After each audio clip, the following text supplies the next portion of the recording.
We begin the countdown to kickoff for our featured game. We're joined by Waukon football coach Chad Bierman. Coach, your team now 2-2, but 1-0 in the district with the district opening win over Forest City last week, 46-0. Tell me about that game. Well, we had returned the opening kickoff past midfield, so we had good field position to start with. It was actually rain delayed by 2.5 hours, or lightning, I should say, delayed. So we started a little after 9:30 and got done just before midnight. But opened up with a big kickoff return, scored, got an interception, in good field position, scored again.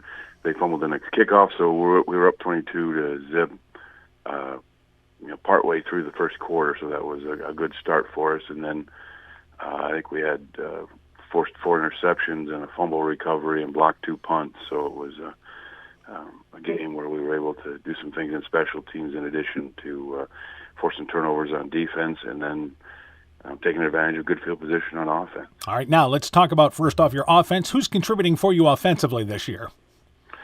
We're really spreading things around. We've got, 2 backs that have each gone over 100 yards in different games. Gabe McCormick and Tristan Crawford have both had over 100-yard games. And at quarterback, we've got Vaughn Stegan. Talon Heeman gets some reps there also. We're still spreading things around, but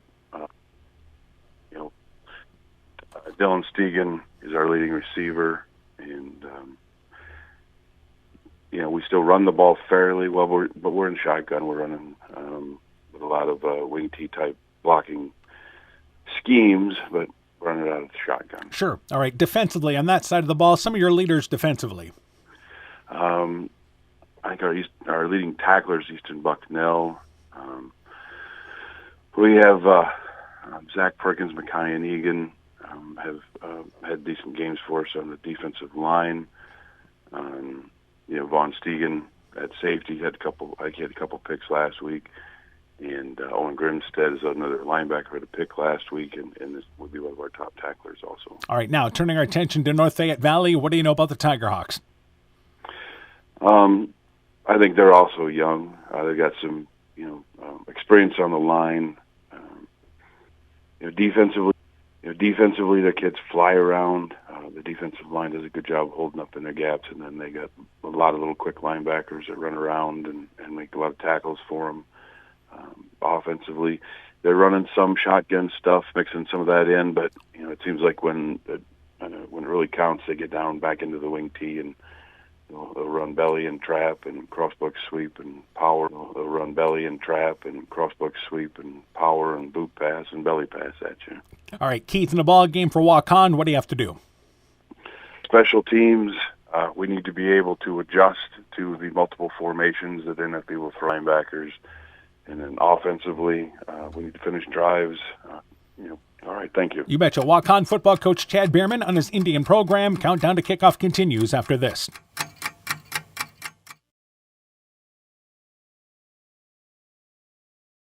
And breakfast food products served all day long. Scooters Coffee offers fast and friendly service, too. In a hurry? Use the Scooters Coffee app to order, pay, and earn rewards. Simply stop at the drive-thru window and pick up your order.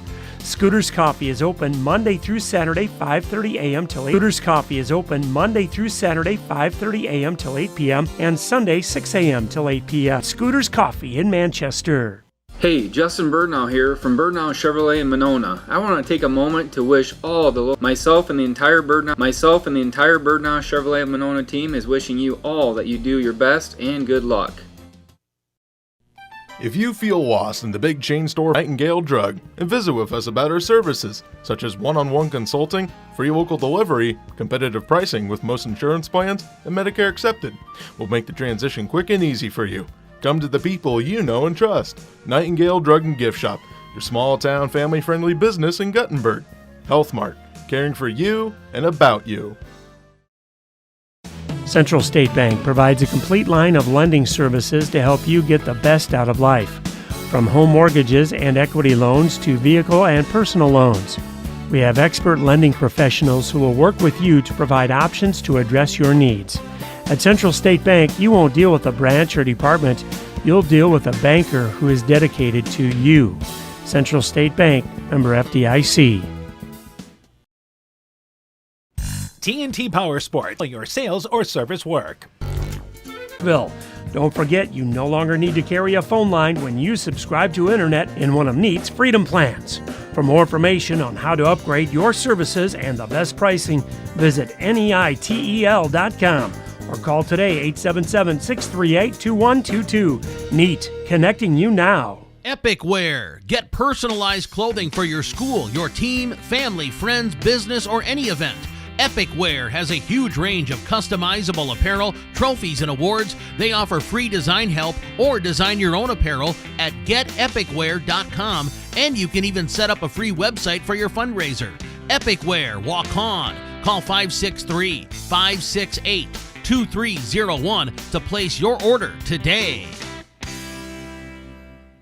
Are high bank fees draining your wallet? It's time for a change. At People's State Bank, they believe in low fees that put you first. Tired of being charged for using your debit card, sneaky paper statement fees, or monthly maintenance fees? With People's State Bank's People's Checking Account, those fees are a thing of the past. Worried about ATM fees? At People's State Bank, they reimburse you for up to 3 ATM fees per month. They work hard to keep your money where it belongs, in your pocket. Make the switch to People's State Bank today. Visit a branch near you or peoplesfinancial.com. Member FDIC. It's back to school time and the fall sports season is underway. Hi, this is Dr. Jessica Wilkie of Family Dentistry Associates of Monona. We have lots to celebrate over here with the excitement of back to school and the recent wedding of our doctors Chase and Daphne Bruner.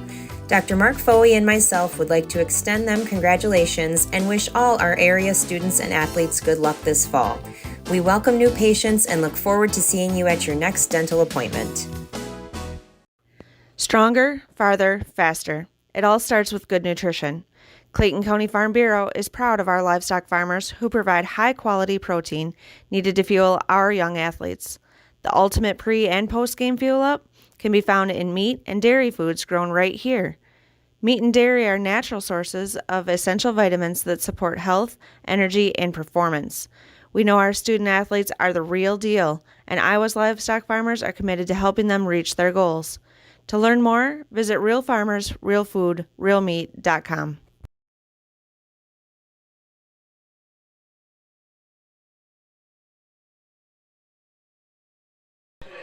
Good evening once again, everybody. How you doing? Dan Behrens along with Aaron Hammond. We welcome you back here to West Union. And it's District 3 Class 2A action tonight. North Fayette Valley takes on the Waukon Indians. We have dealt with tons of tech problems tonight, but it looks to me like we're running in good shape for this matchup tonight. Obviously, Waukon comes in. Their record 2-2, 1-0 in the district. Victorious over Forest City last week by a final score of 46-0. Tiger Hawks are 1-3. They lost a matchup to a top 10 Osage team by a final score of 26-7. They are 0-1 in the conference. This has become a pretty good rivalry through the years. They have been matched up in the districts for how long? Yeah, this is a good matchup here. Both these teams are very familiar with each other, but also really like to beat each other if they can. So this is going to be a good matchup tonight. And in this district, again, it looks to be like a wide-open district. Obviously, Osage is the ranked team, and again, they own a victory over North Fayette Valley. Waukon, by the way, plays Osage next week. But then you've got a lot of the rest of the teams kind of in similar boats there. Missing some players from a season ago due to graduation. Some new kids stepping up. Waukon's coach says, we're young. North Fayette Valley knows that, again, they've got kids seeing varsity for the first time after having such a great senior class last season. So both these teams here feel like that they can be in the mix in this district for a playoff spot. Yeah, absolutely. It's still pretty early for this district. You know, they had 3 weeks of non-district games, so still feeling each other out, but every game from here on out is important. So both of these teams look at this as, hey, we got to go win this game. You know, North Fayette Valley looking for that first win in the district, and Waukon going, hey, we got to get setting the pace. We got to get to 2-0 if we can. All right, let's talk about these matchups as far as individually. Let's start with Waukon. Von Stegen is their junior quarterback, 6'3", 160, completed 35 of 63 passes, 4 touchdowns, 3 interceptions, has thrown for 479 yards, as both these teams certainly like to run the football there, but not afraid to pass it either. Yeah, you know, looking at those 500+ yards and you know, having 5 touchdowns, that gives you a little bit of balance there to balance out the 400 yards they have on the ground. But I think they want both of those numbers to go up. Obviously, but Waukon's going to want to establish that run first. Yeah, that's the big thing. I think both these teams want to be consistent, and for Waukon, it's really been carrying the football by committee. Gabriel McCormack has 33 rushes for 179 yards. Tristan Crawford, 15 rushes, averaging 10 yards a carry. And also Owen Grimstead has 14 carries for over 100 yards this year. Yeah, and you look at touchdowns, they all have, 2 or 3 touchdowns each. So, like you said, a good committee there to carry the football, but they definitely want all those guys getting lots of carries, but overall the team to get those rushing yards. Now, last week's ball game against Forest City, they won 46-0. That was the case there. They forced a number of turnovers in that ball game and was able to just dominate Forest City in a late night game last week by a score of 46-0. For the Tiger Hawks, let's talk about them offensively. And Kane Rogers is their sophomore quarterback stepping into the role. 12 completions, 34 attempts, has thrown a touchdown, no interceptions, has thrown for over 109 yards. But the big thing is he has rushed also for over 160 yards. Yeah, he himself is pretty balanced, but I think you talked about Waukon running as a committee. You've got North Fayette Valley kind of in the same boat. You've got Rogers, 162 yards and 34 carries. You've got Ryan Griffith with 192 yards and 33 carries. Chase Emo's got 152 yards and 37 carries. And they've got a handful of other guys who have double-digit carries. So they've got a lot of guys who can carry the ball. They're going to definitely be a run-first, pass when they need to, and you want to be ahead of the sticks so you can do that. And both these teams really hang their hat on what they do defensively, and Ryan Griffith has had an outstanding start to his junior year, the linebacker there for North Fayette Valley. He leads them tackle-wise. Yeah, he's got 33 tackles, 27 of them are solo tackles, and 1.5 sacks. So he's really doing the job, carrying the ball on the offense, but slowing things down on the defense. And Mason Hines has contributed as well there from the secondary for them. So it's a North Fayette Valley team, again, that played such a brutal schedule. And the same thing for Waukon as well. Both these teams' non-district schedules were very challenging that they felt it got them ready for this district. Well, yeah, you look at North Fayette Valley. They open with Independence. Then they play West Delaware. Then they play Sumner Fredericksburg, get a win there, but a Sumner Fredericksburg team that is not maybe quite the caliber as they've been in the past. And then they open district play with Osage. You look at Waukon on the other side. You've got Decorah, you've got Owine, you've got West Delaware, and then you open up with Forest City. So both of these teams have been, beaten up a little bit, challenged a little bit, and then they hope that fares well when they get into district Let's set play. the lineup. First off for Waukon. The anchor of the line on offense is center Connor Stillwell. He's a senior, 6'3", 300. The guards are Cale Lang, a sophomore, 6'1", 205.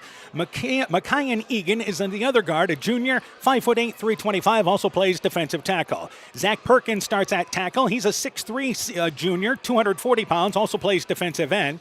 Dejan Mitchell is the other tackle, a senior, 6'1", 220, also plays defensive end. The ends are Tade McCormick, a junior, 6'1", 75. Dylan Stegan, a senior, 5'10", 160, also plays cornerback. Wayne Heeman is one of the wide receivers, actually a wingback, 6'3", sophomore, 180, also plays cornerback on defense. Owen Grimstead is your senior wingback as well, 5'11", 210, also plays linebacker on defense. Gabe McCormick, the starting running back, a junior, 6', 175 pounds. Vaughn Stegan, again, the quarterback, a junior, 6'3", 160, and also plays safety. The other starters we did not mention, defensive tackle is Jackson Moore, a junior, 5'10", and 230. The linebackers are sophomore Easton Bucknell, 6'1", 205. Tristan Crawford, a linebacker, a junior, 5'9", and 180. Chase Sweeney is your other starting linebacker, a sophomore, 5'10", and 175 pounds. For North Fayette Valley, offensively, the quarterback is Kane Rogers. He's a sophomore, 5'6", 145. The fullback is Ryan Griffith. He's a junior, 5'9", 165 pounds, also plays inside linebacker. The tailback, Jackson Lindgren, back for the Tiger Hawks, a senior, 5'8", 165 pounds, also plays outside linebacker. Wingback is Mason Hines. He's a junior, 5'9", 155, also plays cornerback. The right end is Kyler Bertram. He's a senior, 6'2", 190, also plays defensive end. The left end is senior Ben Bodensteiner, 6'2", 185, also plays center. The right tackle, Nikolai Hennessy. He's a senior, 5'11", 265. The right guard, Kendrick White, a junior, 6'4", 200 pounds, also plays defensive end. The anchor of the line is center Noah Benson, a senior, 6'1", 195, also plays defensive tackle. The left guard is Trent Gam. He's a junior, 6'4", 250. And the left tackle is Lane Kleppe. He's a senior, 6'3", 275, also plays defensive tackle. The other starters we missed on defense, outside linebackers, Chase Emil, a senior, 5'80", 160. inside linebacker Jimmy Duffy, a junior, 5'11", 165, and the quarterback Tyson Moss, a senior, 5'10", and 145. There's your starting lineups when we return the opening kick. You're listening to high school football from KCTN Sports. When I started out in the car business, my dad gave me some good advice. Hi, it's Forrest Brown with the Brown's family of dealerships. What my dad told me is when you sell someone their first car, you need a good sales department. But if you expect to sell them their second, third, and fourth car, you better have a great service department. Visit any one of the Brown's family of dealerships in Guttenberg, Elkader, West Branch, or Victory Ford in Dyersville and find out why Brown's is your hometown dealer, no matter where your hometown may be. At Freedom Bank, we know farming because we've grown right alongside you. From land and livestock to equipment and input costs, we offer flexible ag lending tailored to your operation. And with offices in Elkader, Monona, Postville, and Waukon, you'll always work with an ag lender who understands your way of life. Let's grow together. Freedom Bank. We empower success. Member FDIC. The Woodland Eye Clinic in Elkader and West Union are proud sponsors of high school sports. We are committed to bringing our patients the highest level of total eye care with detailed one-on-one attention. Our offices offer the newest technology and equipment with a professional team of experienced staff that is committed to you. Call us today for your next total eye care appointment. The Woodland Eye Clinic in Elkader and West Union supports all of our local athletes taking the field or court this season. This is Chris Holbert, General Manager of Hall Roberts Son Incorporated in Postville. We would like to wish the area student athletes both a safe and successful sports season. We have been a community-based company since 1864, servicing and supporting the area ag industry with products necessary for daily success. We look forward to continuing to serve and support both the ag industry and high school athletes in our surrounding communities. Thank you and good luck from the families at Hall Roberts Son. Welcome back to West Union. Beautiful night for high school football here tonight on KCTN FM 100. Live video on KCTN.com or on the KCTN YouTube channel. Tiger Hawks wearing their home black uniforms, black bottoms and tops. They have the Carolina blue numbers with the trim. Of course, the helmets have the Tiger Hawk logo on one side, silver numbers on the other. For the Indians, wearing their away white tops, they've got the black and yellow number trim there, and the black shorts, and on their helmets, of course, a Waukon there for the logo on the side of the helmet for Waukon. Let's talk about keys in this ball game. First off tonight, let's start with the Indians. Well, I think for both of these teams, you want to get some consistency. Establish what you want to establish, probably the run, I would guess, for both of these teams. But I think they also need to take a shot. I think Waukon needs to take a shot early, try to get that score, try to maybe get North Fayette Valley out of their comfort zone.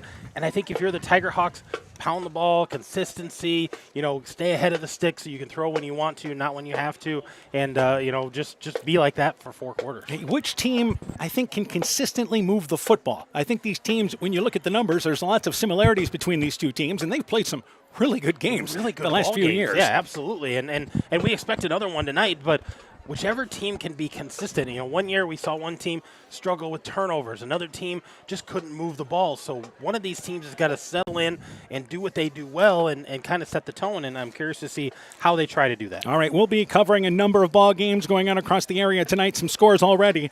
In the first quarter, Edco lighting up Central City already by a score of 32-0. That game's still in the first quarter. And at the end of the first quarter, it is South Wind leading Clayton Ridge 6-3 at the end of the first quarter. We'll have more updates throughout the night here on KCTN. A number of games that we are following across the area tonight. That includes MFL Marmac celebrating homecoming with Lisbon. Starmont celebrating homecoming with Postville. Clayton Ridge, as we mentioned, at South Wind. In 8-man tonight, Central hosting Springville for their homecoming. And Edco having homecoming as well with Central City as their matchup tonight. So we passed along those scores. We'll continue to update you throughout the night here on KCTN. Homecoming here tonight for North Fayette Valley. Yeah, we're going to hopefully have, the announcement of the court tonight for you at halftime. Tracy Nuss supposedly is going to be doing that for us, so we look forward to that. They don't crown a king and queen over here. They just announce the court, but we'll pass along any information we get from any of those other games. But it looks like Waukon is going to take the opening kickoff. North Fayette Valley won the toss, and they have deferred. So we'll bring you that, by the way, coming up at halftime tonight. No halftime guest tonight. We're going to do the halftime royalty here And for North Fayette Valley, again, that's coming up at the break. 7:30 start here. North Fayette Valley again kicking off to start this ball game tonight. I would say pretty good crowd on hand for this matchup tonight. You look at the Waukon far sideline, crowd nearly full over there, and the North Fayette Valley sideline nearly full as well on this homecoming night. Just an update too at Edgewood.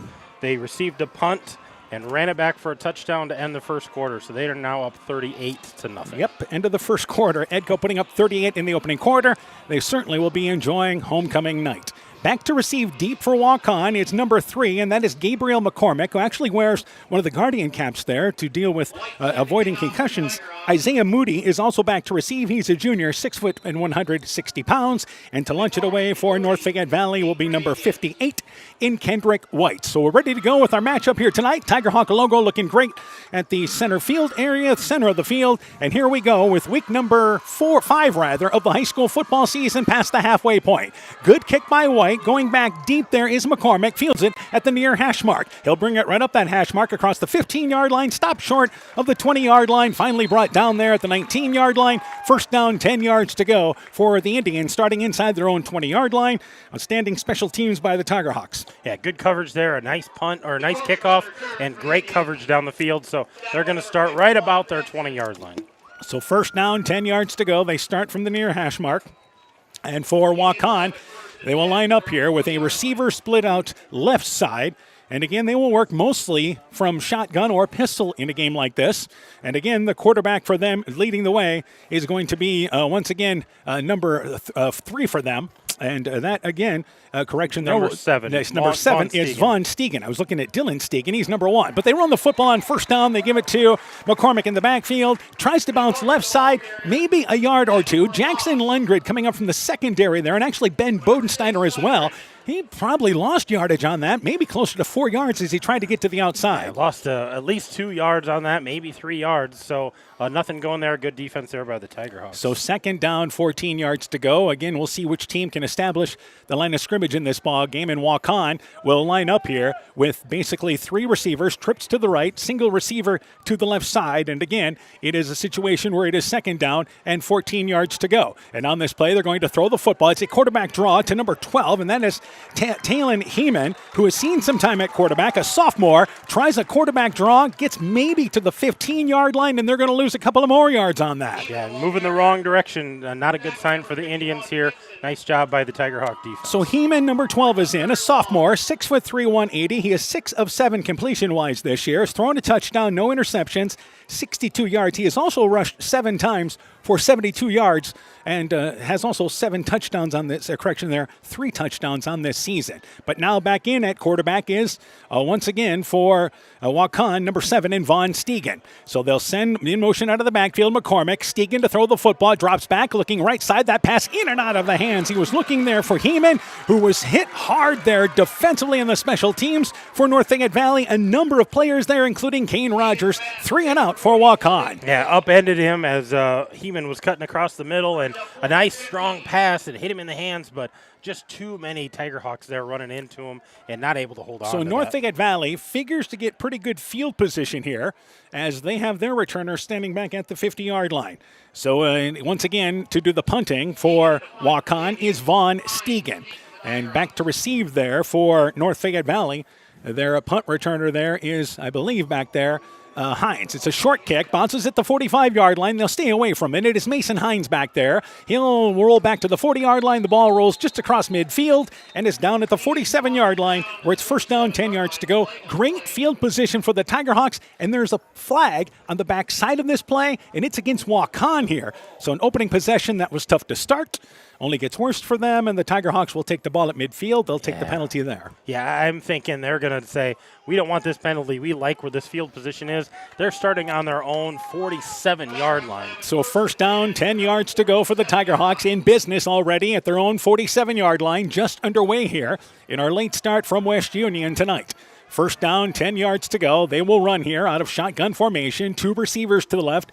Single receiver there lined up as a wingback on the right side. Meanwhile, Waukon shifting up front on their defensive line, and I believe we're ready to go. Kane Rogers has them under center on first down, 10 yards to go, and actually behind the center in shotgun. And they're going to run a quarterback draw up the middle. It gets to midfield, maybe to the 50-yard line. Stacked up well by Tristan Crawford for Waukon. Couple of yards, forward progress anyway of 2. Second down, 2 yards to go. And I've already got another score for you, Dan. In the end of the first quarter, Starmont leads Postville 28-0. So they're enjoying their homecoming, a big first quarter for the Stars. Also at the end of one, Springville leads Central 12-8. So we'll continue to update you on those ball games. Meanwhile, second down, 8 yards to go. So Starmont and Edco enjoying homecoming tonight. And second down, 8 yards to go. They operate from the left hash mark. 2 receivers to the left. Rogers in the backfield here, and to his left is Lundgren, and they're going to give it with Lundgren. But before this play gets going, there is a flag, and this is a false start on the Tigerhawks. So they were looking to run it to the right, and a penalty pushes you back behind the sticks. And as Coach Hines always talks about that, we want to stay ahead of the sticks. Yeah, they want to be on time, and this is one of those situations. It puts you behind here on second down.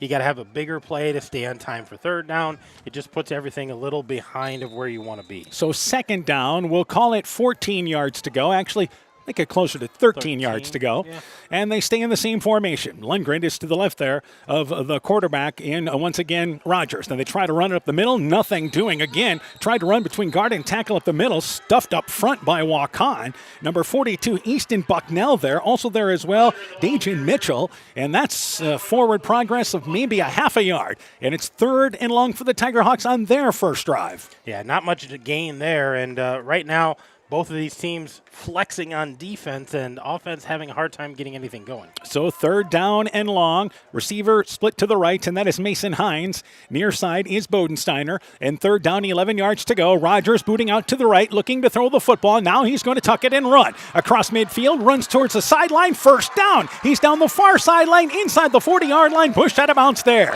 Kane Rogers with a nice scamper on third and long, and the Tigerhawks inside Indian territory. Yeah, nice run there by Rogers, and didn't know for sure if he was going to get to that first down marker, but then he had blockers downfield, so kudos to those guys downfield, giving him that extra boost and that big gain. And it looks like we've got an injured Tigerhawk on the other side of the field. This is on the far side of the field. It's an Indian. An Indian on the far side of the field. That is down.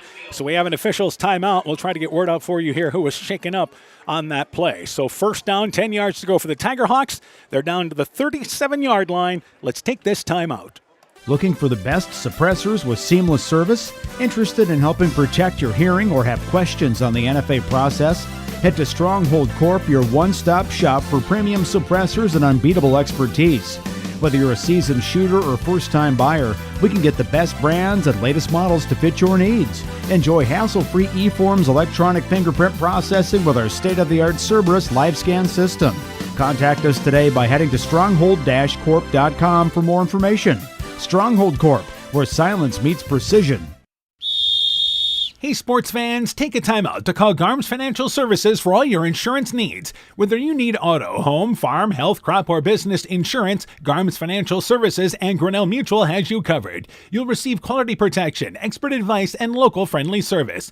Owner Brian Bugenhag, along with his staff, look forward to serving all your insurance needs. Call them today for a free competitive quote. Garms Financial Services, located in Elkader and now also in Monona, your trusted choice agency. Back to action, and on this first down play, they run the football with Lundgren off right side of the line. He'll get down to the 35-yard line. It's a pickup of 2. The injured Indian, number 42, Easton Bucknell. He's a sophomore, 6'1", 205 pounds. The good news is he was up there, and they were able to just walk him over to the Waukon sideline. We'll try to see if we can get an update, if at all possible. So second down, 8 yards to go, and now they are under center here with the quarterback Rogers, and back to, again, Lundgren trying to bounce to the outside. He's forced back to the middle of the field, but he's got positive yardage, breaks a tackle inside the 30, down to the 25-yard line. Good enough for first down yardage. And Lundgren with a nice cut back there off the right side of the line. Yeah, about a 9-yard gain for Lundgren there, and kind of going against the grain a little bit after he got through that first wave of tacklers and got himself a nice gain, enough for a first down. So first down, 10 yards to go. Tigerhawks to the 26-yard line on the opening drive for them. In the backfield, once again, they have two running backs that are standing behind. They send a runner in motion, but go up to Lundgren up the middle. Huge hole up the middle. He's on the 15-yard line, pushes ahead to the 10-yard line, and it's going to be very near first to go and goal. Instead, it's going to be first down and 10. They mark him down at the 12. Yeah, just not enough to get to inside the 10 there to make it first and goal, but enough for the first down. That was a huge gain. Again, Lundgren running hard and getting downhill. And again, this drive kept alive by a long third down conversion that was run by Rogers, and the Tigerhawks have done this all on the ground. First down and 10 yards to go, again at the 12-yard line. Lundgren is to the right of his fullback there in the backfield, and they send again a runner in motion, and this time they're going to go to Griffith, the fullback, leaps over the first initial line, and he gets to maybe the 9-yard line, picks up a couple of yards. It'll be second down, 7 yards to go. So Ryan Griffith, his first carry, and where's the number 0? The junior does. 5'9", 165 pounds, has rushed for nearly 200 yards this season. And it's going to be second down and 7 yards to go now, just inside the 10-yard line. Tigerhawks moving the ball well on the ground right now. They operate from inside the middle of the field. And on this second down play, again in motion is going to be Hines. And this time they're going to pitch it left side. Actually, Rogers is going to keep it. Gets to the corner. He's down to the 5-yard line. Goes in near side for the touchdown. Kane Rogers lowers the head, brings it along the sideline. And the Tigerhawks take their opening drive and move right down the field. Kane Rogers, 9-yard touchdown run. And the Tigerhawks lead 6-0. Yeah, that was a nice job selling the fake. You know, that inside handoff had the guy in motion, and Rogers just boots that out to the corner, and it was a foot race to the corner. Goes in, virtually untouched. Nice touchdown. So there. Kendrick White will be in to add the PAT. He is 4 of 4 this season, PAT-wise here. And again, an impressive drive. Holding, by the way, for them will be once again Drew Stolka. So there's the spot. The kick is down. High enough, long enough. Put it on the board. 6:43 left in the opening act. Tigerhawks lead 7-0. Let's take this break. At Top Gun Customs, we know that cars are complicated. We can handle all the complex new features of any vehicle, foreign or domestic. Not only will it look like new, it'll perform like new. At Top Gun, we don't care if it's a 30-point buck or just your neighbor's cat, big or small. We like them all. Top Gun also does fiberglass repairs, boats, motorcycles, guitars, detailing, paint corrections, headlight restoration. There's not much we don't do. Call Bob or Nancy at Top Gun for details and to schedule your repairs today. 563-964-9899. NFV Football is brought to you in part by West Union Event Center, North Fayette Valley Community Coalition, Maple Crest Campus, Loomis Plumbing and Heating in West Union, Bank First in West Union, helping you save time and money, member FDIC, Gunderson Palmer Lutheran Hospital and Clinics, Rockaway Appliance and TV, the home of quality service with the lowest price guaranteed in Prairie du Chien, Waukon, Decorah, and Viroqua, Elkader Chiropractic Center, Dr. Jamie Hammersland, and Innovative Ag Services in Elkader, Monona, and Waukon. 7-0, North Fayette Valley in the lead. Opening drive for them goes 53 yards. They do it all on the ground. Kane Rogers, 9-yard touchdown run. White's PAT makes it 7-0. White to launch it away from the 40-yard line once again. And this ball, near side, picked up there by McCormick, who will bring it outside the numbers to the 20-yard line. Gets across the 20-yard line. Only 22-yard line is as far as he gets. And it's first down, 10 yards to go. Making the stop for North Fayette Valley, number 79, Trent Gamm on special teams. And it's first and 10 for the Indians. They start again inside their own territory at the 22-yard line. Yeah, just not much on the return there. A good kick again by North Fayette Valley and great coverage. See if the defense can hold them again. Walk on. They got to try to get something established here. So first down, 10 yards to go. The first series for the Indians went 3 and out, and that let North Fayette Valley have good field position. It's once again near midfield after the punt. So on this play, first down, 10 yards to go. They run out of pistol formation, and they're going to hand it right side. And carrying the football there with his first carry of the night, I believe, is number 32. And that is actually number 22 carrying the football, and that is Tristan Crawford. Crawford is a junior, maybe back to the line of scrimmage. That's about it. That's about it. He didn't get much more than the line of scrimmage, and good pursuit there by the linebackers and a good push up front by the North Fayette Valley line. All right, so they'll continue in this situation. Again, as we mentioned, Waukon will have a number of different guys. They don't have that bell cow running back, and they continue to operate out of pistol formation. Stegan, by the way, is the quarterback, and on 2nd and 10, drops back, swing pass left side. It is caught there by Crawford. Crawford brings it to the 25-yard line, breaks a tackle, still on his feet, throws a Tigerhawk out of bounds as he steps out of bounds, but picked up positive yardage there. 6-yard good pickup. It'll make up third and manageable now for the Indians, I should say. Yeah, that first, down, not getting any gain. So second, get you back in with the sticks there, get you even, but only about a 5-yard gain on that, but hard earned. And absolutely there, he kept it alive. So 2 receivers to the right, and it is another third down for the Indians here as they look for their initial first down of this ball game. So third down, 5 yards to go. And Stegan, they send Crawford in motion out of the backfield. Snap back to Stegan. Stegan drops back, looks to step up, throws it, and that pass overshot and intercepted. It's intercepted there by Mason Hines. Hines brings it inside the 15-yard line, down to the 20. He's down to the goal line and returns it for a touchdown. It's a pick 6 for Mason Hines. And the Tiger Hawk defense, a turnover into points. They lead 13-0. Yeah, that ball was just ill-advised, thrown too high, and it was across the middle, so there's lots of guys camping on that ball, and once that went over the receiver's head, that was an easy pick and a nice, nifty run to get into the end zone. Brought that down the near sideline, 40-plus yards on that return. Yeah, just caught it about midfield and just had a great return, picking it apart, and good job, guys, blocking for him as he returned it. All right, so the Tiger Hawks, they line up here as if they're going to run the swinging gate, but instead they'll bring everybody back and they'll hold for the PAT attempt. This is the start North Fayette Valley looking for on this homecoming night. So Kendrick White in the PAT. Spot is down. The kick is up. It is high enough, long enough. Put it on the board. 5:41 left in the opening act. 14-0. The Tiger Hawks a great start. Let's take this break. Hi, this is Tara Fink, psychiatric mental health nurse practitioner. It's important to know what to say to those struggling with mental health concerns. Silence can make individuals feel even more alone. By starting a conversation, it lets them know you care, you're supportive, and that you're willing to listen. You can ask if they want to talk about it, if they're getting the care they need, and to tell you more about their feelings and thoughts. Just letting someone know that you're there to listen creates a much-needed supportive environment and helps reduce the negative stigma surrounding mental illness. Exceptional caring people, Veterans Memorial. Inspiring changes to a happier, healthier you is what we do at Clayton Drug. We are committed to helping you achieve the highest quality of life possible. We are a full-service pharmacy offering services such as med packing to your home or mail delivery and online prescription refill. We also offer a cash pricing program on name brand and generic prescriptions. Call 563-245-2530 to find out more. Clayton Drug, connecting the communities of Elkader, Strawberry Point, and Sumner to serve us all in between. 47-yard interception return is how we'll score it there. Once again for Mason Hines, the junior defensive back.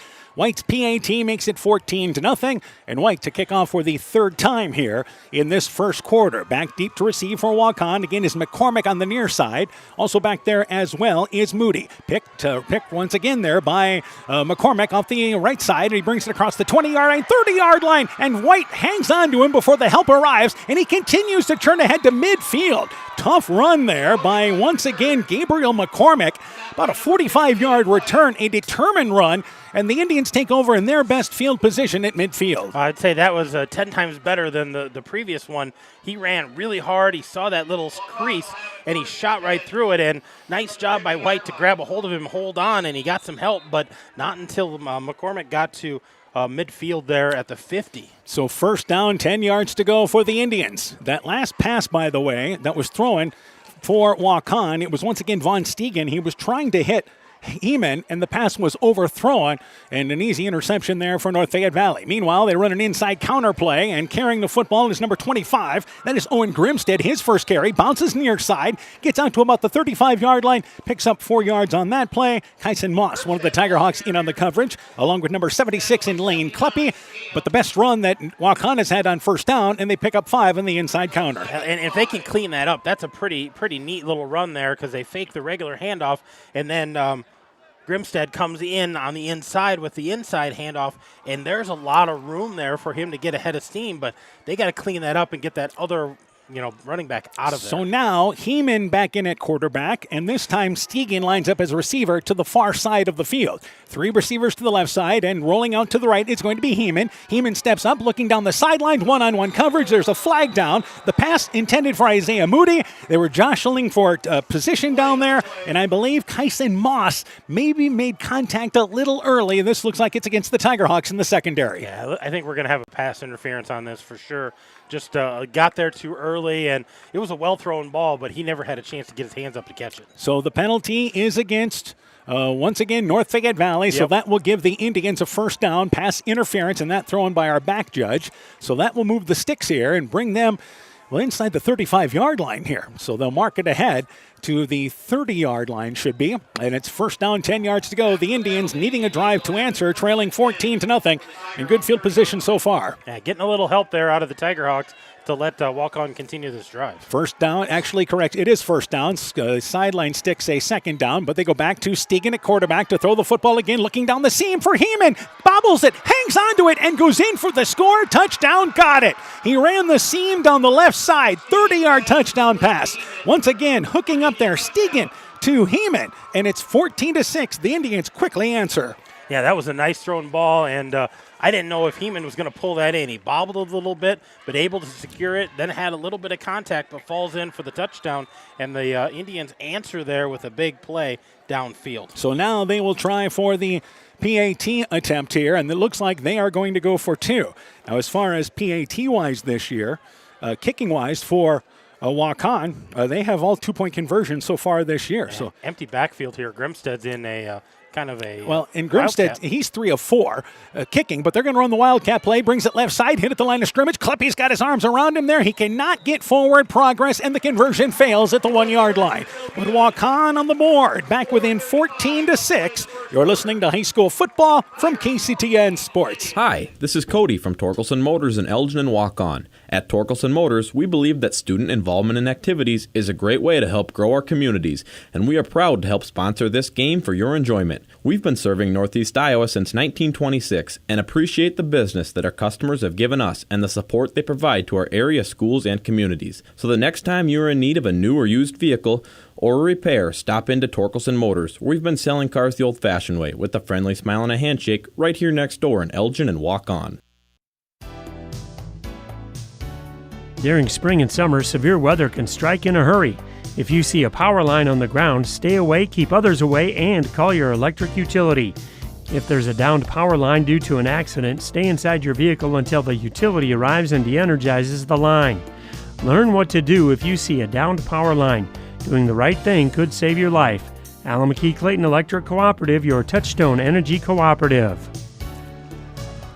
So again, our score, 14-6. To launch it away is Waukon, number 63 to launch it away for them, and that is Trent Shulo. And from the left-footed kicker, I should say, kicks it near side. It bounces at the 20-yard line. It's picked actually up in the air by the Tiger Hawks in Lundgren, who brings it left side across the 30-yard line, tripped up there. Nice one-on-one tackle by number 24 in Brody Burnow.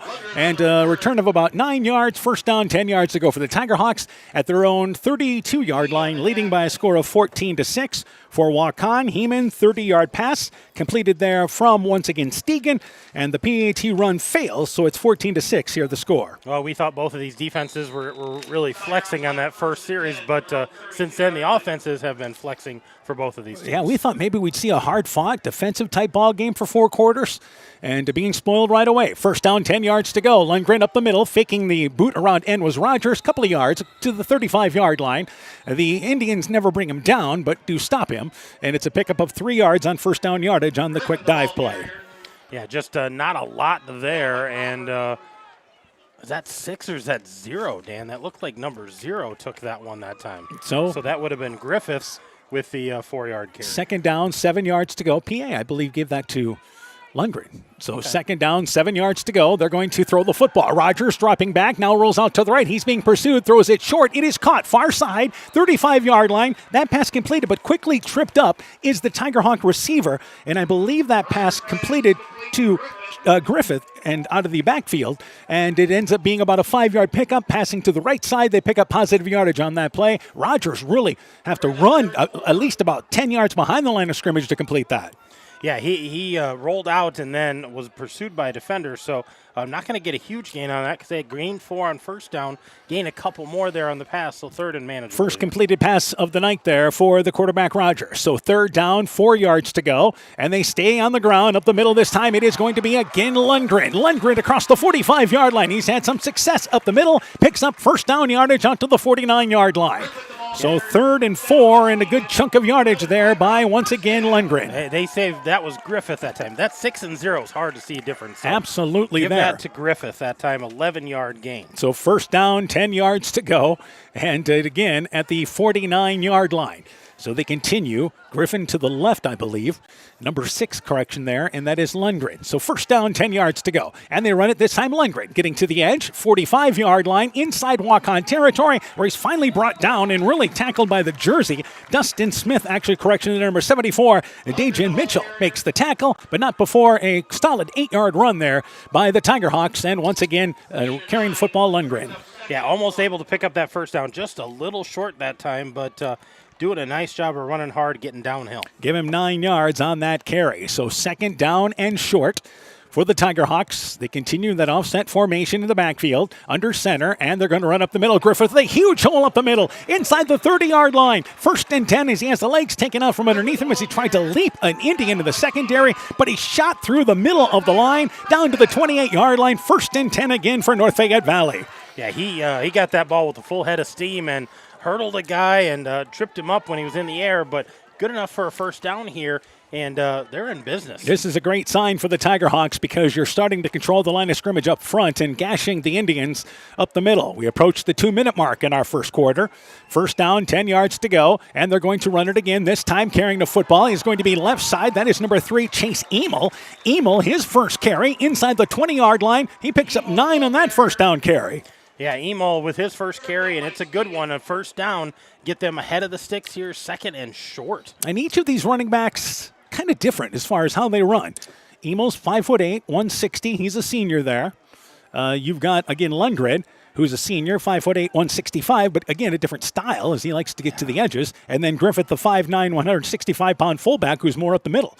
2nd down, a yard to go. Split backs in the backfield, and again, they go right side. It is Lundgren trying to get around right end. He does. 10-yard line, 5-yard line. High kicks his way into the end zone for a touchdown. So the run there by Jackson Lundgren off the right side ends up being a 19-yard run. Give him 22 on that. And it's 20-6, North Fayette Valley in the lead. Yeah, a nice run there by Lundgren, followed his blockers until he got into the secondary, made a nice nifty move there to fake out the defensive back, goes in virtually untouched once again. And I believe 22 yards on that? 20 yards. 20 yards Even on 20 the yards, touchdown run. So now the conversion. Here we are, up and down the field. The Tigerhawks are 3 for 3 on their possessions in this ball game. So again, Kendrick White for the PAT. Spot is down. The kick is up, high enough, long enough, but he pushes it to the left. It is no good. 20-6 now with 1:16 to go. Tigerhawks in the lead. Let's take this break. Being good at life means getting your finances in order so you can focus on the moments that matter most. With over 175 years of experience, New York Life Insurance Company offers insurance and financial solutions you can benefit from while you're well living. For trusted guidance, contact your local agents, Andrew Reimer or Troy Springer with your Vision Financial Group, proudly located and serving the beautiful Guttenberg community. Call Andy or Troy at 563-252-2471. Start planning today for peace of mind tomorrow. Your Vision Financial Group is not owned or operated by New York Life. When making up a to-do list, don't forget to include servicing your car at Edie's AC Delco Service Center in Garnavillo. Your car should have the best care, and Edie's will make sure of it. Stop in or call 964-2186 to make an appointment. Tires worn out? Well, Edie's can replace them.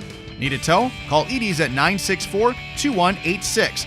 Kay, Lynn, and Todd invite you to stop by and fill your car's tank with fuel at Edie's AC Delco Service Center in Garnavillo. Edie's open 7 a.m. Mondays through Saturdays. So again, our score, 20-6. North Fayette Valley, Kane Rogers officially a 20-yard run. Correction, Jackson Lundgren with the run.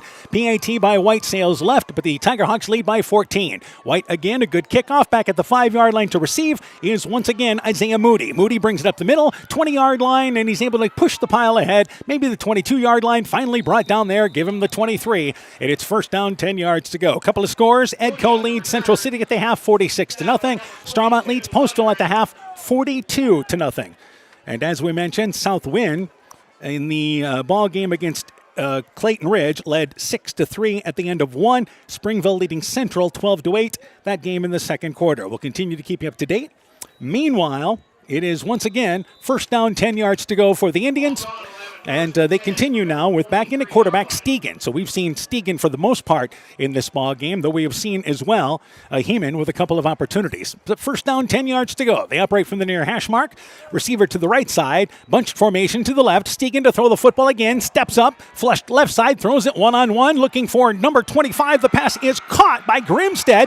Grimstead at the 45-yard line. Breaks a tackle. And he's at the 45-yard line and breaks another tackle. He's down the far sideline and he is gone. It is a huge touchdown play of 77 yards. Hooking up there is Stegan once again with Grimstead. And again, the Indians answer the Tigerhawks score with a quick burst. They're within 20-12. Yeah, that was just an interesting thing. And we've got a late flag here, too. So I'm guessing something was said after the touchdown. It was down in the end zone. But he caught that pass, kind of disrupted there by the defender. But Grimstead pulls it in. And then able to get through a couple of tackles to finish this off. And it looks like we have a dead ball foul, a personal foul against Waukon. So this obviously happened after the play. Touchdown will stand, but it's 20-12. And now this is a big 2-point conversion attempt here for, once again, the Indians as they try to get back now within 6. And let's see if they try the PAT, but it looks to me like they're going to try for the 2-point conversion here. Well, I would think this penalty is going to be put on the kickoff. Yes. So this will still be a regular 2-point conversion, and we'll see if they can convert here and get this to the little closer. 77-yard pass play. That is our 5th touchdown of the opening quarter. Incredible. And on this play here for the conversion attempts, they are going to go empty backfield now as they send a back out of motion. Stegan to throw the football, steps by a defender, throws it sliding down back of the end zone. Catching it is once again Heeman. The conversion pass there, hooking up Stegan to Heeman. And with now 51 seconds to go in a wild first quarter, 20-14, it is the Tigerhawks in the lead.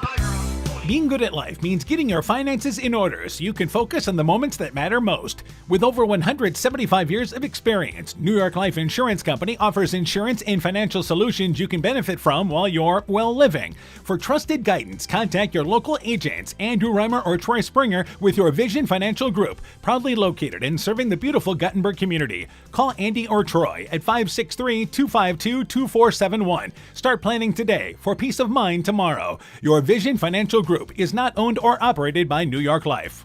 When making up a to-do list, don't forget to include servicing your car at Edie's AC Delco Service Center in Garnavillo. Your car should have the best care, and Edie's will make sure of it. Stop in or call 964-2186 to make an appointment. Tires worn out? Well, Edie's can replace them. Need a tow? Call Edie's at 964-2186. Kay, Lynn, and Todd invite you to stop by and fill your car's tank with fuel at Edie's AC Delco Service Center in Garnavillo. Edie's open 7 a.m. Mondays through Saturdays. So it's 20-14 now. Again, a 77-yard pass. Grimstead from Stegan. The conversion pass from Stegan to Heeman brings it 20-14.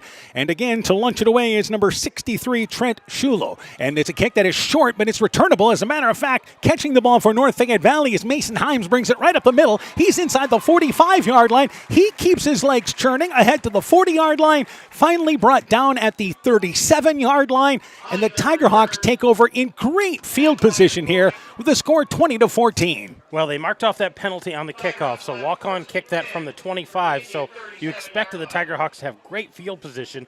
They catch it right around their own 40 and a good return to get it into Waukon territory. They're going to start on the 37 of the Indians. So first down, 10 yards to go. Another score to pass along. Clayton Ridge leads Southwind 10-6. That ball game is in the second quarter. Meanwhile, up the middle, it is again the Tigerhawks. And shooting through the middle again is Griffith. Griffith inside the 30-yard line, very near first down yardage. As a matter of fact, he's got 11 or 12. And that will move the chains as the Tigerhawks creating lanes in the middle of that line. Yeah, they're just opening huge holes, and these running backs are doing a nice job of getting downhill on these runs. This may be our final play of the opening quarter. First down, 10 yards to go for the Tigerhawks. This is their fourth drive. They are 3 for 3 so far. And on the play, they run it left side again. Griffith up the middle, couple of yards. Finally stopped about 5 yards upfield.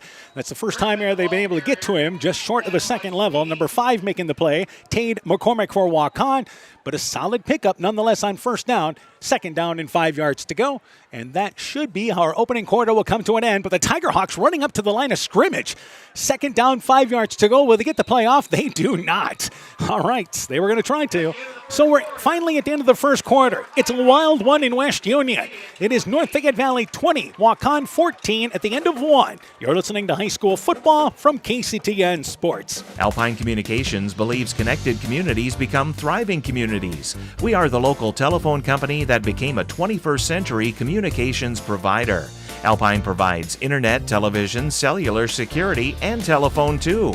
We promise personal, timely, reliable service from people who live here. When you choose us, we all thrive. Connect with Alpine Communications today. Click alpinecom.net or call 563-245-4000. NFE Football is brought to you in part by Norby's Farm Fleet in Northeast Iowa, Guttenberg Municipal Hospital and Clinic. Check out career opportunities at guttenberghospital.org. Rivals Inc. Custom Gear, Screen Printing, Embroidery, and online shopping at rivalsinc.com. Bruins and James Insurance, your Grinnell Mutual agent in Monona. Furniture Showcase and All Wine, Lighting Showroom, Flooring, Furniture, and Window Treatments. Bacon Concrete in Postville and Car Auto Group online at karautogroup.com. Again, our score, 20-14, North Fayette Valley in the lead against Waukon. And again, we have played just one quarter. Meanwhile, it is second down, 5 yards to go for the Tigerhawks. They're at the 26-yard line, just short of the 25-yard line as we begin the second quarter. And they fake the handoff to the fullback, and actually they gave it to the fullback up the middle. Again, it is Ryan Griffith. He goes back inside the 20-yard line, first down yardage to the 10-yard line. Earning his keep tonight is the fullback there in Ryan Griffin, who's, again, a 5'9 junior, and he leads them offensively so far. Yeah, he's got 6 carries now, 55 yards. And quickly up to the line of scrimmage is North Fayette Valley as the Indians bringing players in and out. And because of that, they're going to have to take a timeout. Tigerhawks went hurry up, and the Indians were making some line changes. So a timeout by Waukon. 20-14, it is the Tigerhawks in the lead. We'll take this break with them. Strawberry Building Supply offers all your building materials for residential and commercial projects. Whether you're building from the ground up, remodeling your home, or a weekend project, we have the materials you'll need. We are an authorized Milwaukee dealer for all your Milwaukee tools. Strawberry Building Supply also has everything you'll need for your pets and livestock. Stop into Strawberry Building Supply today at 413 West Mission Street, Strawberry Point, or call 563-933-4579. Hey, Justin Birdnow here from Birdnow Chevrolet in Monona. I want to take a moment to wish all the local athletes good luck during their game. You have worked incredibly hard and it shows during each game. Myself and the entire Birdnow Chevrolet Monona team is wishing you all that you do your best and good luck.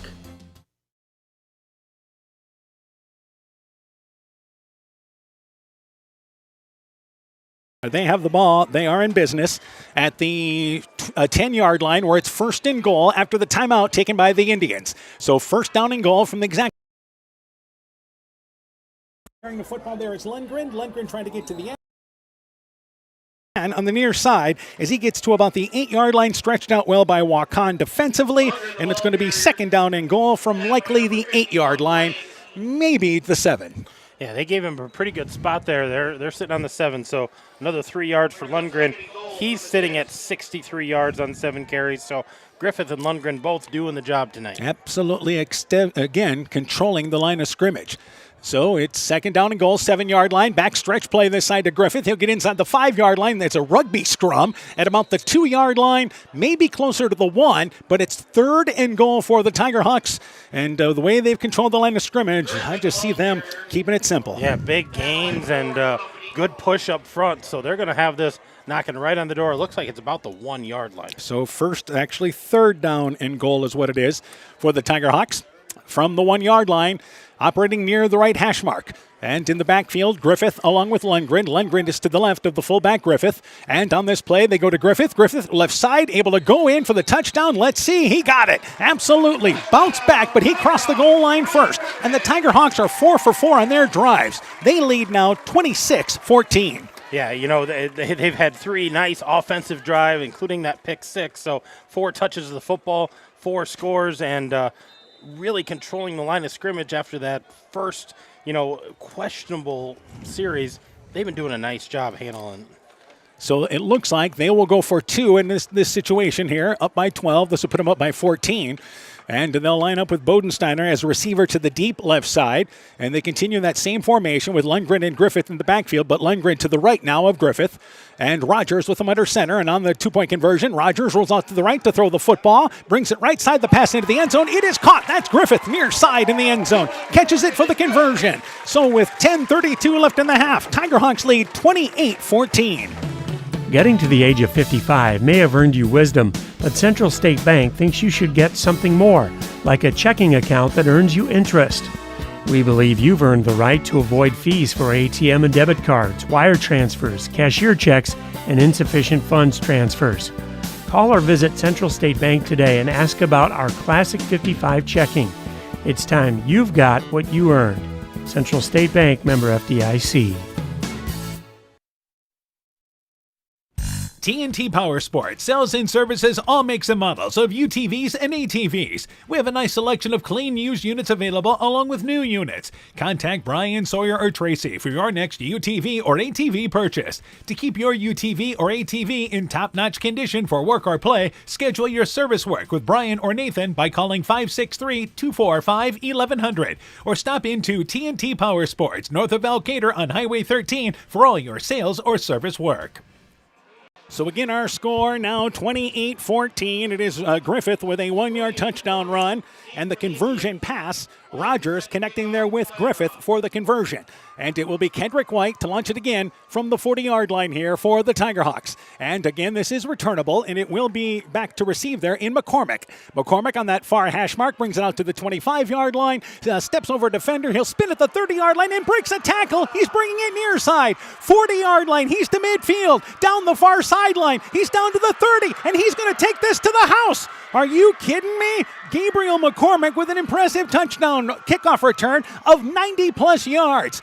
And the Indians again quickly answer. It's 28-20. Yeah, he got that ball pretty deep and didn't know if he was going to get away from that big mob. And once he did, he outran a couple of guys, and he takes this to the house. So a spark there for the Indians. I believe it'll go as a 90-yard kickoff return. And nonetheless, the Indians here back within 8, and now the conversion. That took all of 7 seconds, by the way. McCormick got to the 25 or 30-yard line, and it looked like it was stuffed right there. But again, we've seen the Indians breaking some tackles tonight, just like North Fayette Valley has as well. So hard running all the way around. Give kudos to the offense tonight. They were doing things very, very well. And before this conversion attempt, North Fayette Valley will take a timeout. I believe they might be a player short on the line as Lane Kleppe comes off the sideline into the ballgame. We'll keep it right here during this timeout. Can you believe the plays we've seen in this football game already? We've got a 77-yard pass. We've got a 90-yard kickoff return. We have a pick 6 of 47 yards.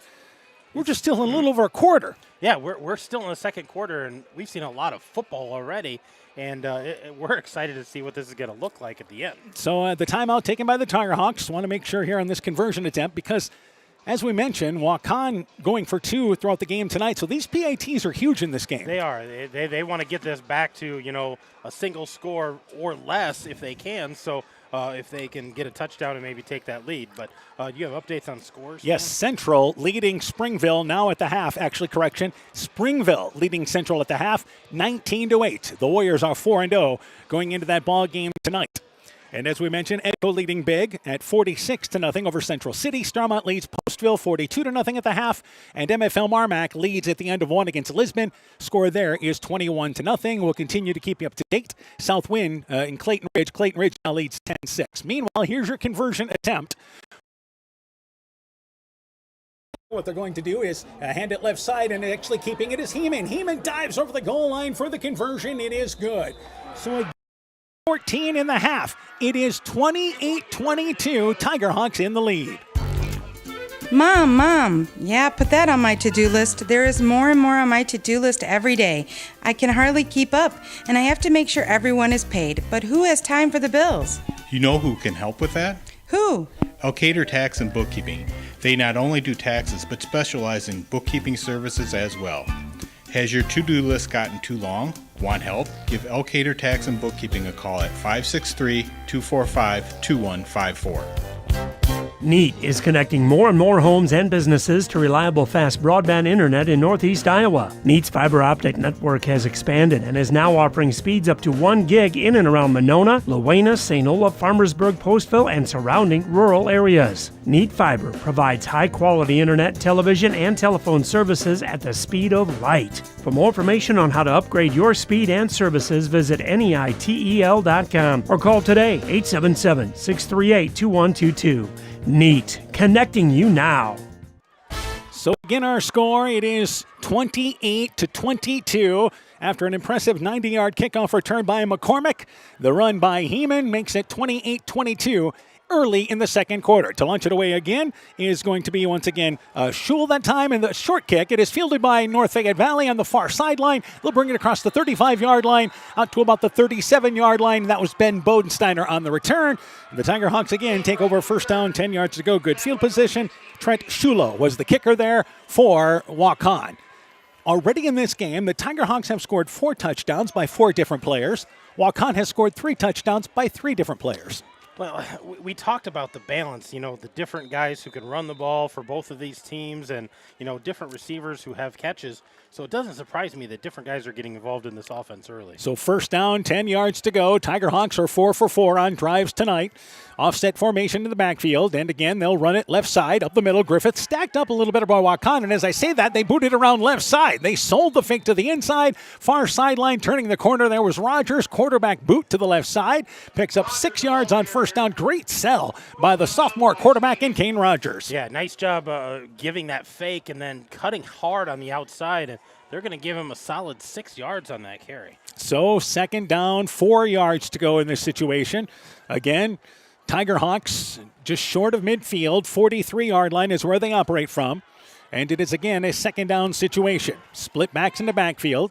And on this play, Rogers with him under center, and he's going to run it right side, and that, I believe, is Lundgren. He was the deep back there. Maybe to the middle of the 45-yard line as he tried to run in between the middle.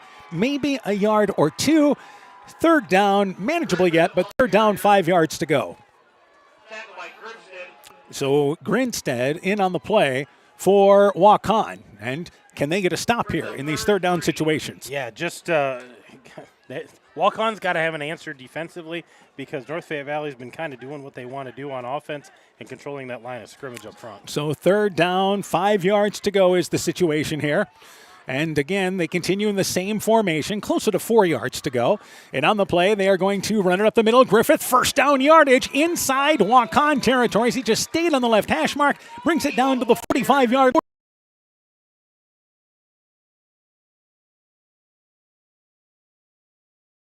They're getting his second carry, and a great job getting the ball down 46-yard line. So that's a gain of about 10 yards. So an impressive run there, nonetheless. First down, 10 yards to go.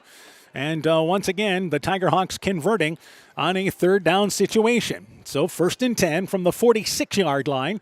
Split backs in the backfield. They run it right side, and this time it is going to be Lundgren. Lundgren inside the 40-yard line. He's got first down yardage ahead to the 41-yard line. So back-to-back plays, they pick up first down yardage to the 35-yard line, and the Tiger Hawks continue to move things on the ground. Yeah, about an 11-yard gain that time, and good for a first down, but Lundgren getting his legs going and picking it up. So again, they have completed one pass in this ball game. That was for a short yardage situation, and we're down to 8:32 left here in a high-scoring first half. And it is going to again be first down, 10 yards to go. Offset formation to the backfield, and on first and 10, they run it right side. Lundgren trying to get to the corner. He does, slips through a tackle, gets down to the 35-yard line. Heeman there, also there as well as number 20 for, once again, Jacob Jones for the Indians. And it's going to be a pickup of a couple of yards. Give him 4. Second down, 6 yards to go. Yeah, just a little different look that time to get him kind of going sideways and then find that hole to cut up and a good 4-yard gain. But better tackling that time by the Indians. They got to figure this out up front, get that push to try to slow down this Tiger Hawk offense. So second down, we'll call it 5 yards to go. And again, and this wing set in motion is going to be, once again, Hines, and they're going to run it up the middle, a couple of yards ahead, as they go inside the, again, more positive yards than that, I should say. And it is, again, Griffith goes inside the 25-yard line, brought down at the 24-yard line. So Griffith, again, picks up, as it turns out. Nice run there by the Tiger Hawks, and a good first down picked up. So first in this situation here, and once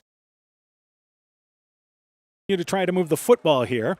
And first down, 10 yards to go, 24-yard line, and they're going to run it back to Griffith up the middle. Correction, Rogers is going to keep it near side, 20-yard line, boots it to the right. He steps out of bounds near the 15-yard line, just short of first down yardage, but it's a good gain of yardage on first down. Yeah, a good gain there, and again, sold the fake, had brought it to the outside, and able to get a good carry there. So again, a situation where the clock continues to move. They have done this on the ground.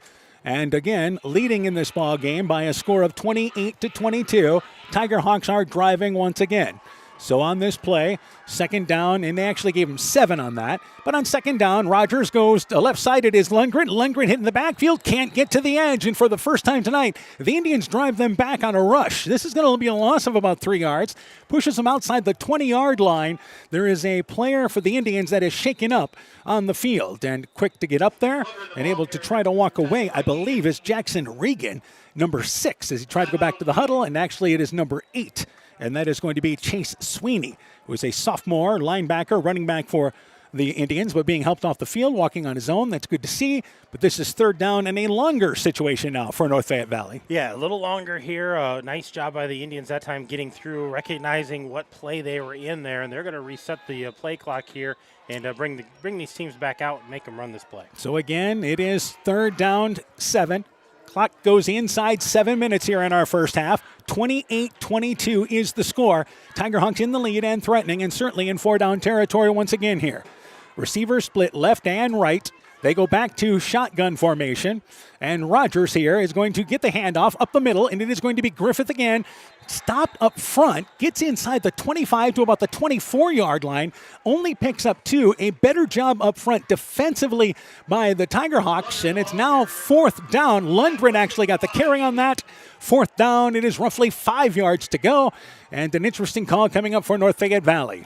Yeah, only gained about a yard back that time, so not able to get the good gains they needed. Fourth down, and an interesting decision here. They're on their the 19 of the Indians, about 5 yards they need to pick up. Looks like they're going to try to roll the dice and try to pick this up. If you're talking about kicking-wise this year, North Fayette Valley has yet to try a field goal.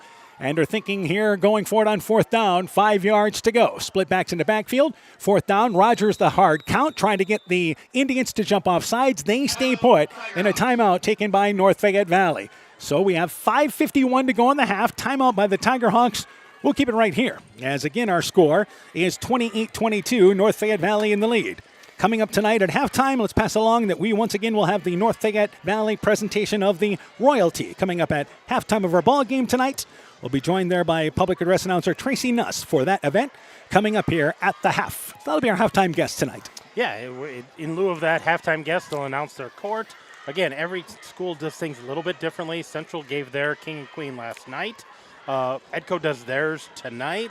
And North Fayette Valley introduces a court. They don't have a king and queen. Everybody does homecoming just a little bit differently. So again, a situation here in this football game that it is 28-22. North Fayette Valley looking at a longer fourth down situation here. Updating you quickly on scores. Springville leads Central at the half, 19-8. Bulldogs lead, MFL Marmac does, over Lisbon 21-0. Clayton Ridge leads South Wayne in the second 10-6. Starmont leading Postville 42-0. And it is, again, Starmont Edco leading Central City 46-0. Meanwhile, they try a field goal. Spot is down. Kendrick's kick is up. It is high enough, long enough, and it is no good. Hooked it to the left. Had plenty of distance. White misses the field goal there, pushing it off to the left. Yeah, 35-yard attempt there and pushed it just a little to the left. So I'm going to come up empty that time, but gave it a good go. Absolutely had the distance. No doubt about that.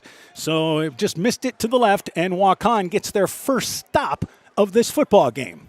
Yeah, just it's something that Waukon needed, but if you're the Tiger Hawks, you got to lean on your defense here. You got to ask them to step up because Waukon has been scoring at will since those first 2 series. They're 3 for 3 since those first 2 stops. So first down, 10 yards to go, and they'll take over at their own 20-yard line.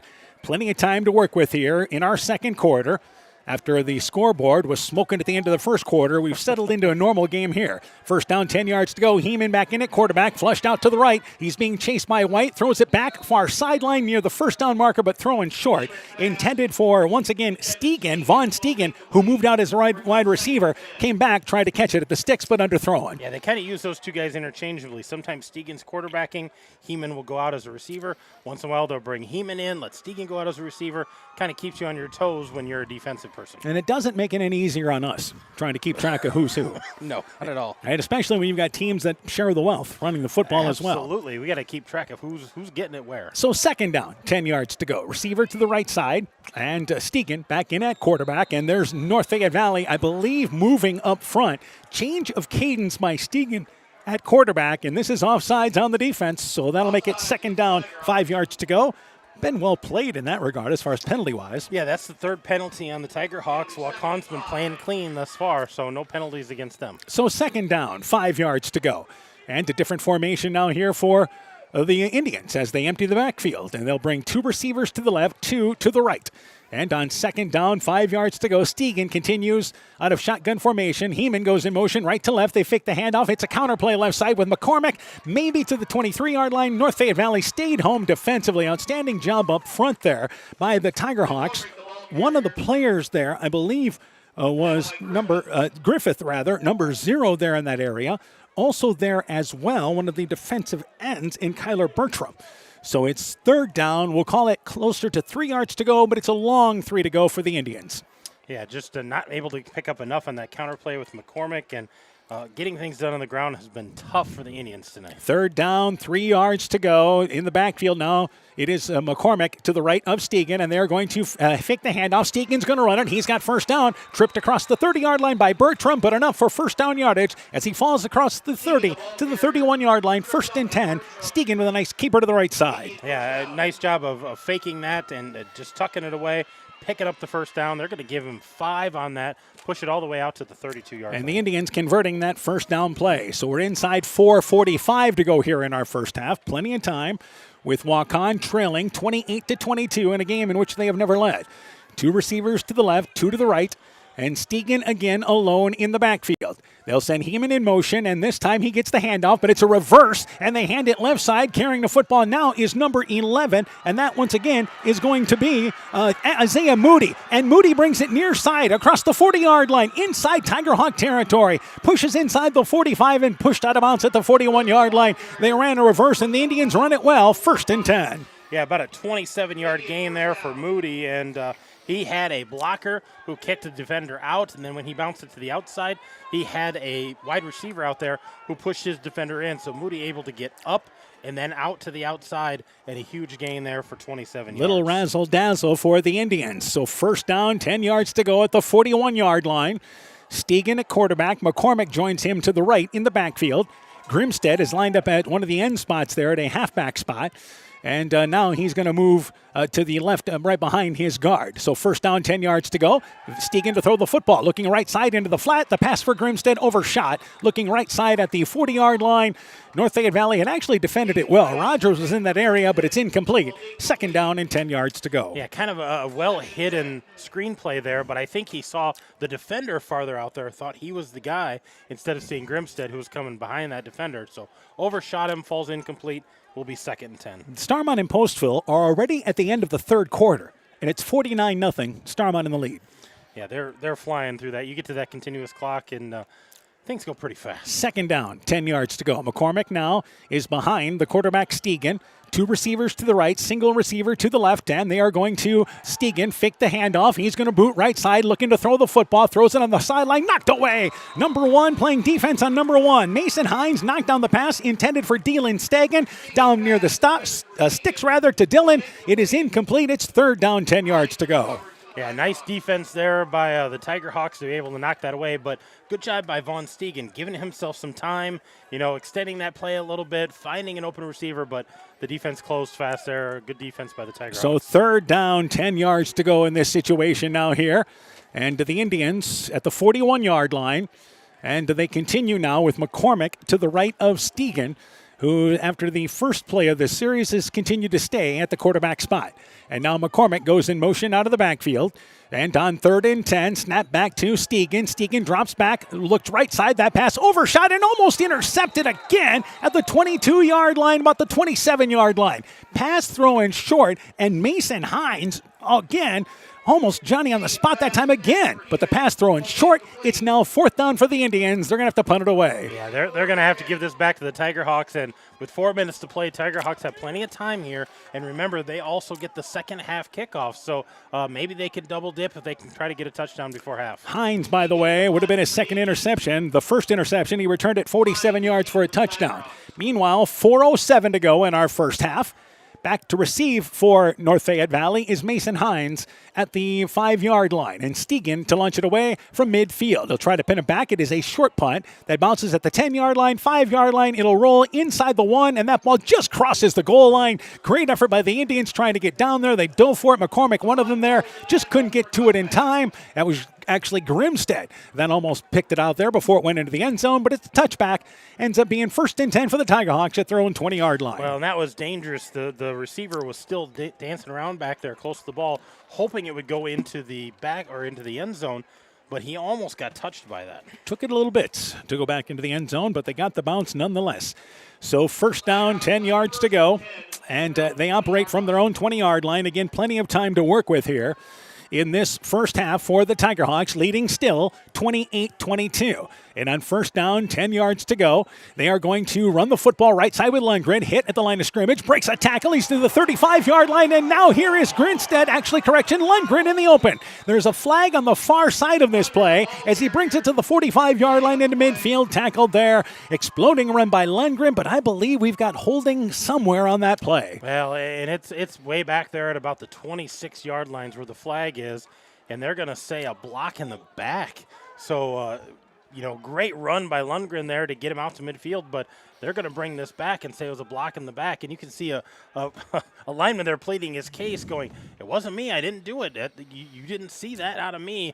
And I think that was number 76 or 75. Lane Kleppe. Yeah, going, I didn't do it. It wasn't me. So it happens from the foul, which was up the field a bit. It actually occurred at about the 26-yard line, so it ends up being a penalty marked off from there. It's still 1st down, but now it's 1st down and roughly 15 yards to go. That negates a good run by Lundgren. Yeah, that was a really nice gain by Lundgren, get him to midfield, but, still get a 1st down here. 1st down, 10 yards to go. Up the middle, they run it with Griffith there. Correction, I believe it is so. Lundgren that time. Let's see. Nope, that was Griffith. Yep, it was. And correction, that was Griffith. He's got the left leg, right? Yep. It's what our helper, Beckett Hines, told us up here. About a 5-yard gain, it looks like, so a good gain on 1st down there. 2nd down, 9 yards to go. So, again, it's positive yardage, getting at least part of that penalty back. 2nd down, 9 yards to go once again. And they continue with the wing back to the right side, and that is, again, Hines in motion. They run it left side, and that time it is Griffith. And again, nothing able to get to the left side. Maybe forward progress of a yard. The Indians have made their adjustments up front, and it's 3rd and long for the Tiger Hawks inside 3 minutes left in our first half. Yeah, they were moving the ball so well, and that big run negated because of the block in the back. But struggling here, kind of bogging down.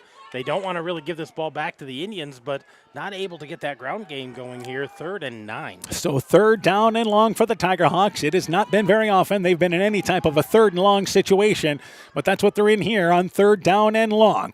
And Rogers, a hard count, hands the football right side. Trying to get to the corner is Lundgren. He stumbles, able to break a tackle, but then the rest of the Indians join in at the 20-yard line. He gets back to the line of scrimmage, and that is all. The Indians, an outstanding job up front. Bottom of that play was number 65 for them in Micaiah Egan. And again, it's going to be now for the Tiger Hawks 3 and out.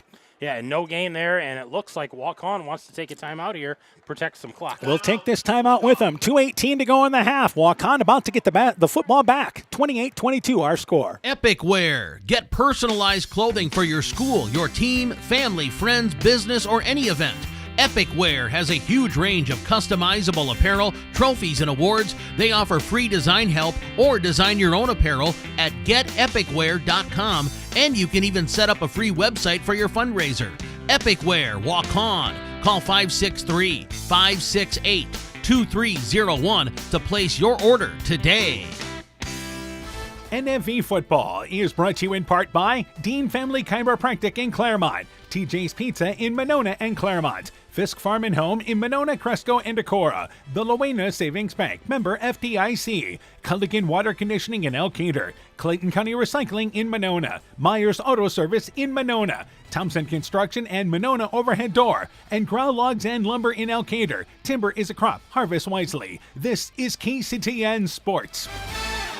So again, our score, it is 28-22. Indians figure to get good field position here. Kendrick White to launch it away, punting-wise here. And again, back to receive for Waukon, it's number 11, and that will be Isaiah Moody at his own 43-yard line. Snap back to White. White gets the kickoff pressure, but he gets it off. Back to receive is Moody. He'll stay away from it as it bounces up at the 40-yard line, and it rolls inside the 40-yard line where it's down there, and it's first down, 10 yards to go. Downing the kick was number 51, and that was, again, Noah Benson. First down, 10 yards to go for the Indians. Plenty of time to work with. 2:08 left in the half. They trail 28-22. Yeah, they able to hold there on defense, get the ball back here, maybe take a chance downfield. They've had a couple of big plays. They've had a 77-yard touchdown pass, a 30-yard touchdown pass. They're not afraid of these big plays, score fast. So, again, they still have a good shape timeout-wise there. They have two timeouts. Yeah, North Fayette Valley has one. So first down, 10 yards to go at their own 39-yard line, the official spot.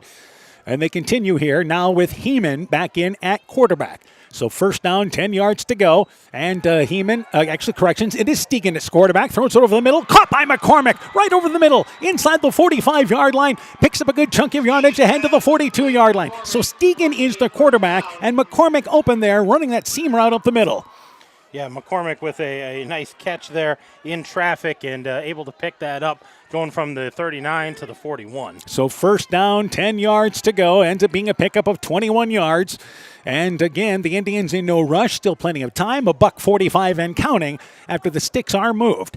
So Stegan now has McCormick to his right in more of a pistol setup. And on first and 10, Stegan to throw the football again. There's a flag down this play, blown dead before it even gets going. And the Indians were moving, and I believe it's one of the wide receivers on the near side that may have been in motion. Yeah, and that's not going to affect them. They'll run the same play here, back them up 5 yards, and we'll do it again. So again, North Fayette Valley has their royalty presentation coming up here at the half, and we'll bring that to you here on KCTN FM 100. Although technology-wise tonight, anything that has possibly went wrong pretty much has. But somehow the broadcast continues here from West Union. Good to at least continue to bring you audio here without any issues. And it's first down, now 15 yards to go. And the ball is at the 46-yard line. And rolling out to the left here is Stegan. Stegan has plenty of time. Now going to tuck it under and run. Brings it near side 40-yard line. Steps out of bounds at the 39-yard line. Lundgren chased him out of bounds there. And I believe there it ends up being a flag on the back side of that play, behind the play. And this is holding against the Indians. So that negates a nice run there and a good decision by Stegan. Yeah, good job there by Stegan, recognizing I don't have anything to throw to. I'm going to tuck it and run. But that holding occurred back behind the play, behind the line of scrimmage, so they're going to have to back them up here. Yeah, and the flag it's down at the 48-yard line in their own territory. So instead of second down and roughly about 6 yards to go, maybe closer to 7 yards to go, this penalty will mark them back. And it's going to be now first down and about 25 yards to go is what it's going to be. So that'll put the Indians back inside their own territory. As they go inside the 45-yard line, they'll mark it. In between the 44 and 45-yard line, it is first down, into ways to go, about 25 yards to go. Clock picks up again, and we're down to 1:15 left here in our half. So first down, 10 yards to go. McCormick is behind Stegan. Two receivers to the right, single receiver to the left, and Stegan to throw the football again. It's a screen play, right side, caught by McCormick. McCormick, 45-yard line, inside Tigerhawk territory. Tackled there. Nice coverage by North Fayette Valley. They give up some yards, but not the big play. They're down to the 48-yard line, pick up roughly 12 yards on that screen play, and it's second down still for the Indians. Yeah, second down here, and they're going to go hurry up. They're going to try to get ahead of this and try to get a play. Yeah, Sawyer Neffskirt, number 9, I believe, on that play. Correction, number 8. Jimmy Duffy was on that play. So second down. Call it 16 yards to go. Stegan to throw the football again. Flushed out of the pocket. Right side. Throws it towards the out-of-bounds area, and he's throwing it away. It'll bring up third down and 16 yards to go, and we're down inside now. 30 seconds left in the half. 29.3 seconds to go in our first half. Third down and closer to 16 yards to go here for the Indians.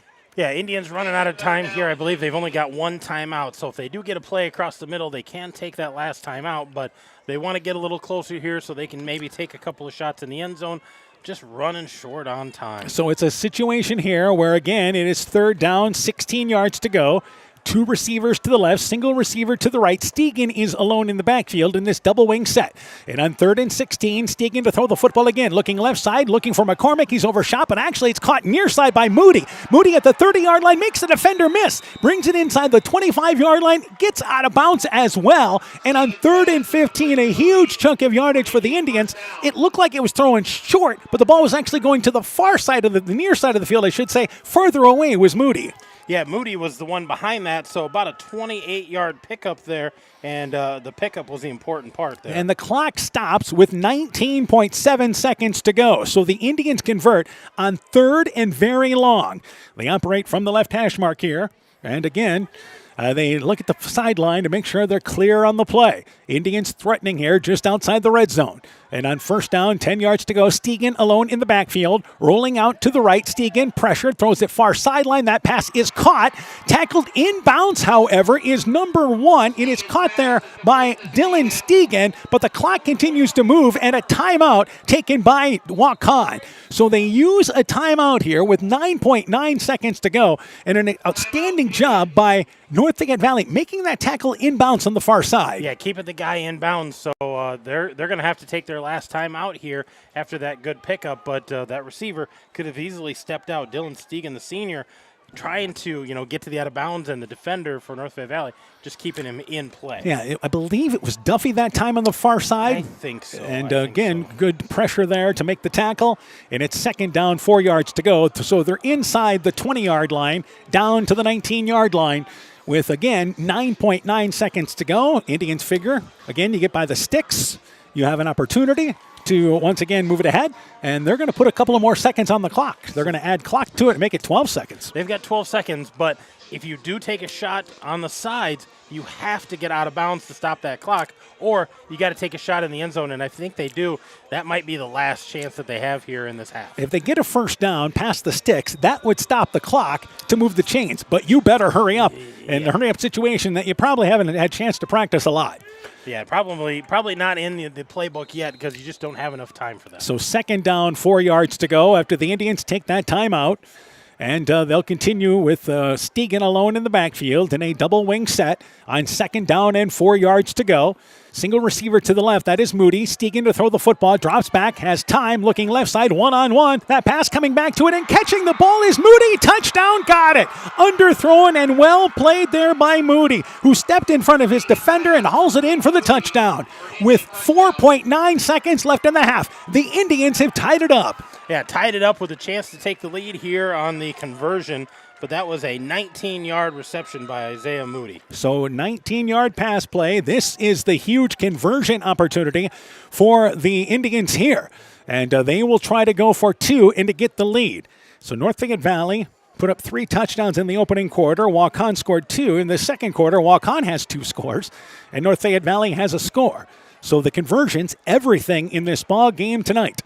The Indians late getting a player onto the field here, and now on this 1st down play, they're going to run it. Went right side to Grinstead. There's a flag down. Grinstead goes in, and he's in for the conversion. Grinstead is in for the conversion, but I believe the Indians never got set, and it's going to be an illegal substitution against Waukon. So they had a player coming off the field there, and didn't look like he even got set on the far right side of the field, but the conversion fails for the Indians. Yeah, I think they're going to mark this penalty off because that was a pre-snap penalty. So we'll replay the conversion here, but we're going to back it up a little bit. So it'll be back to the 8-yard line, and actually it'll push it back outside the 10-yard line to the 13-yard line. 10-yard penalty for that makes sense. And for the Indians, that's their first penalty. Actually, the 3rd penalty of this drive. Yeah, 3rd penalty of this drive, 4th of the game. So here again is a conversion attempt, and this time from back at the 12-yard line. So now a single receiver to the right in McCormick. Moves from the backfield to a wing box spot on the right side. Pass to Stegan, rolling out to the left, or actually the right, looking to throw the football. Steps by a Tigerhawk. He's got time. Stegan now looking to run. Instead throws it up late. It's a jump ball, far corner of the end zone. It is caught. Is he inbounds? There's a flag down on the backside. Here comes 2 more flags in at the end of this play as well. The ball was caught by number 1 in Dylan Stegan. There's no sign yet from the officials whether or not it was good. Yeah, and there was a flag at the play, and then 2 more flags back behind the line of scrimmage. All right, so what happened here is that Stegan was across the line of scrimmage. The quarterback, number 7, Vaughn Stegan, was over the line of scrimmage, so an illegal forward pass.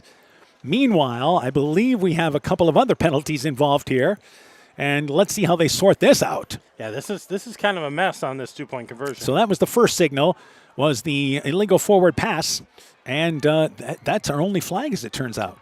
Yeah, I don't know if everybody saw it late and realized he was passed, but back him up. Let's do it again. So the ball was caught for the conversion. So apparently it was caught, so the pass was not incomplete.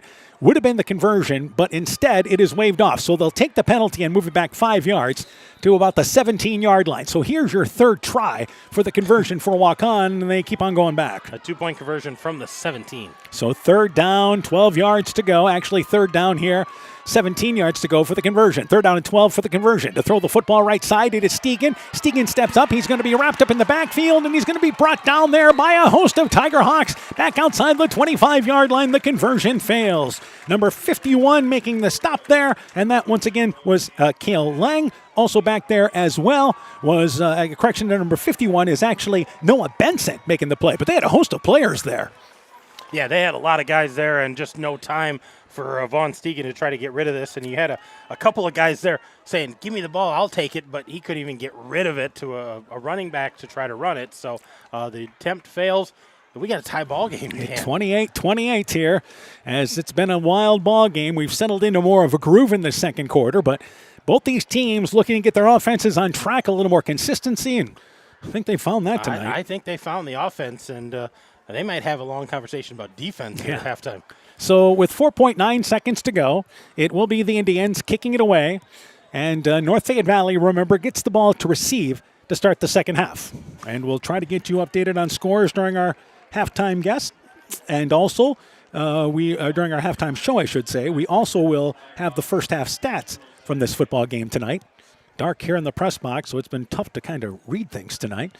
And once again, to launch it away for Waukon will be number 63, and that again is going to be Trent Shulo. So from the 40-yard line, the left-footed kicker launches it away. It's a short kick, and this one's only going to go about 10 yards and goes out of bounds, and it will be a penalty at the 35-yard line, 36-yard line, went farther than 10. He picked up some yardage on the bounce, but actually it looked like he shanked that one somewhat.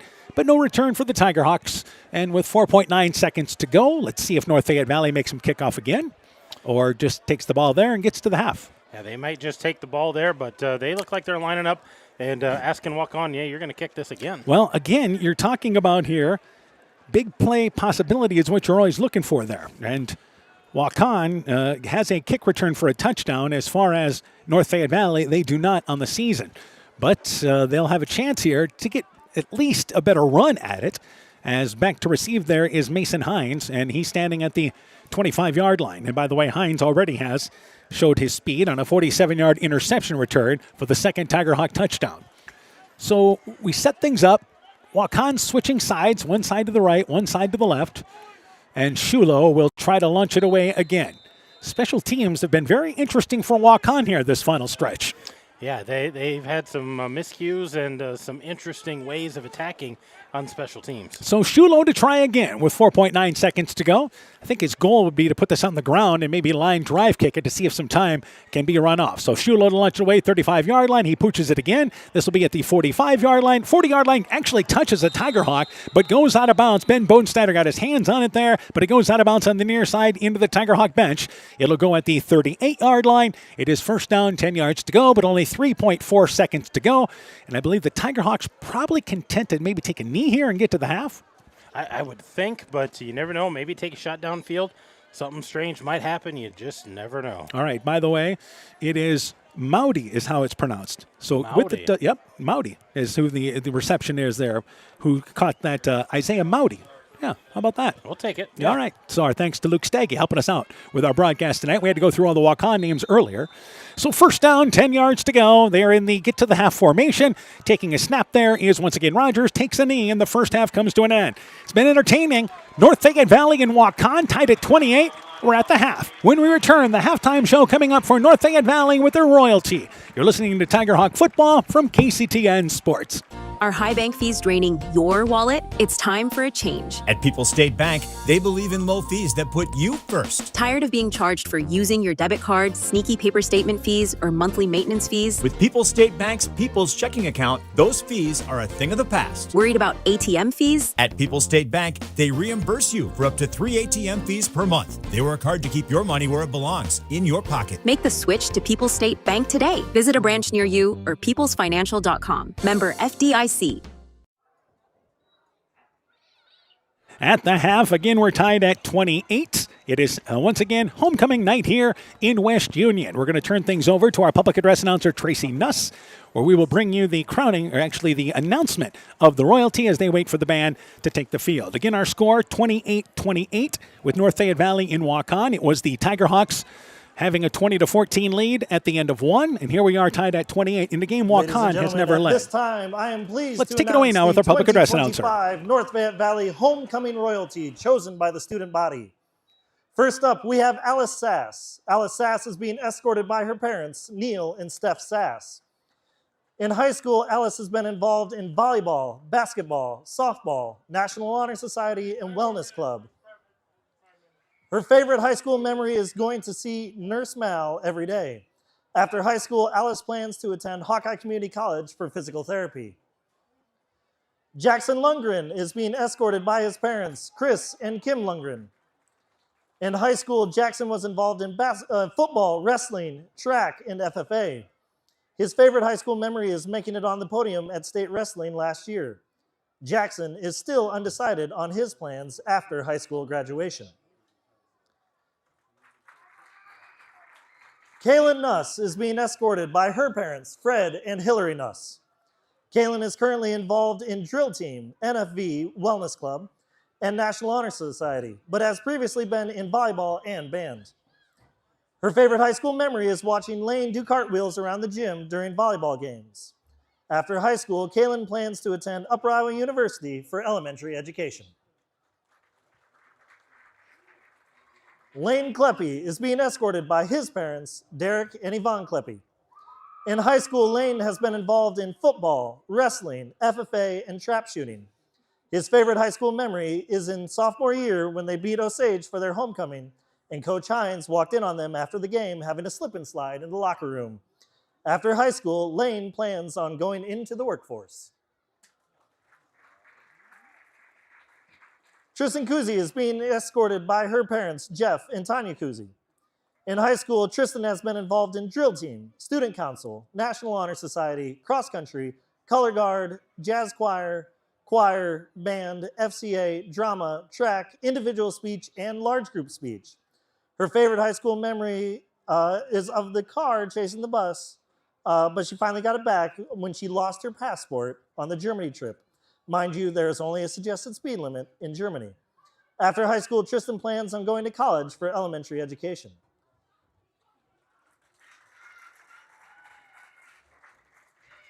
Gabriel Stansberry is being escorted by his parents, Isaiah and Cassie Stansberry. In high school, Gabe has been involved in student council, National Honor Society, band, drumline, choir, jazz band, jazz choir, FCA, soccer, cross country, drama, esports, large group speech, and individual speech. His favorite high school memory is the experience itself. All the grueling practices, every goosebump from incredible music, the unstoppable laughter shared with friends, the tears shed, the speeches given, and the lifelong memories created with the people he loves. After high school, Gabe plans on active military enlistment in the Air Force.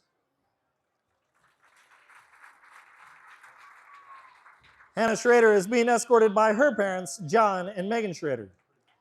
In high school, Hannah has been involved in softball, volleyball, basketball, track, choir, and FFA. Her favorite high school memory is watching Haley Balmer throw her phone instead of the toilet paper at Senora Meyer's house. Hannah was trying so hard to be quiet so she wouldn't wake anybody up, but she couldn't stop laughing. Hannah is still undecided on her plans after high school graduation.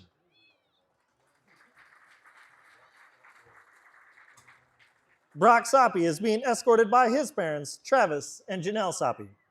In high school, Brock has been involved in FFA, football, and National Honor Society. His favorite high school memory is going on an FFA state champion winning streak after cutting their losses.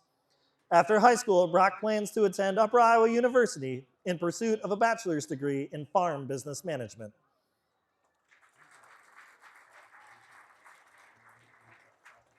Isabella Fuentes is being escorted by her parents, Ignacio and Jennifer Fuentes. In high school, Bella has been involved in student council, volleyball, basketball, boys soccer manager, FCA leader, drumline, choir, band, and National Honor Society. Her favorite high school memory is supporting everyone that she loves at each event, especially the boys at the state championship. After high school, Bella plans to attend Dordt University to study sports nutrition and kinesiology.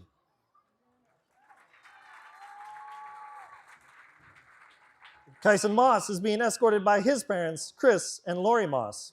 In high school, Kyson has been involved in football, wrestling, FFA, band, and National Honor Society.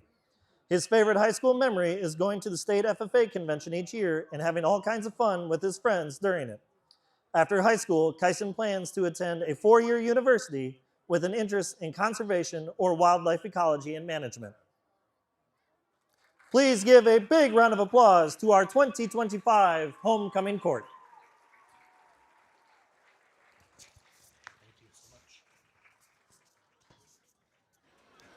There you have it. Our thanks once again to North Fayette Valley for allowing us to take part in that.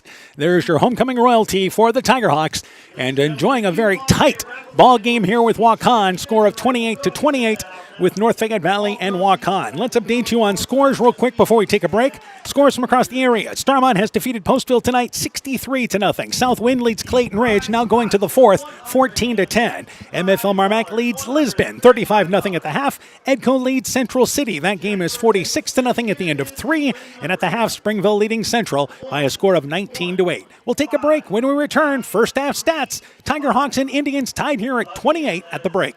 Scooters Coffee in Manchester offers a variety of coffees, smoothies, blenders, and breakfast food products served all day long. Scooters Coffee offers fast and friendly service, too. In a hurry? Use the Scooters Coffee app to order, pay, and earn rewards. Simply stop at the drive-thru window and pick up your order.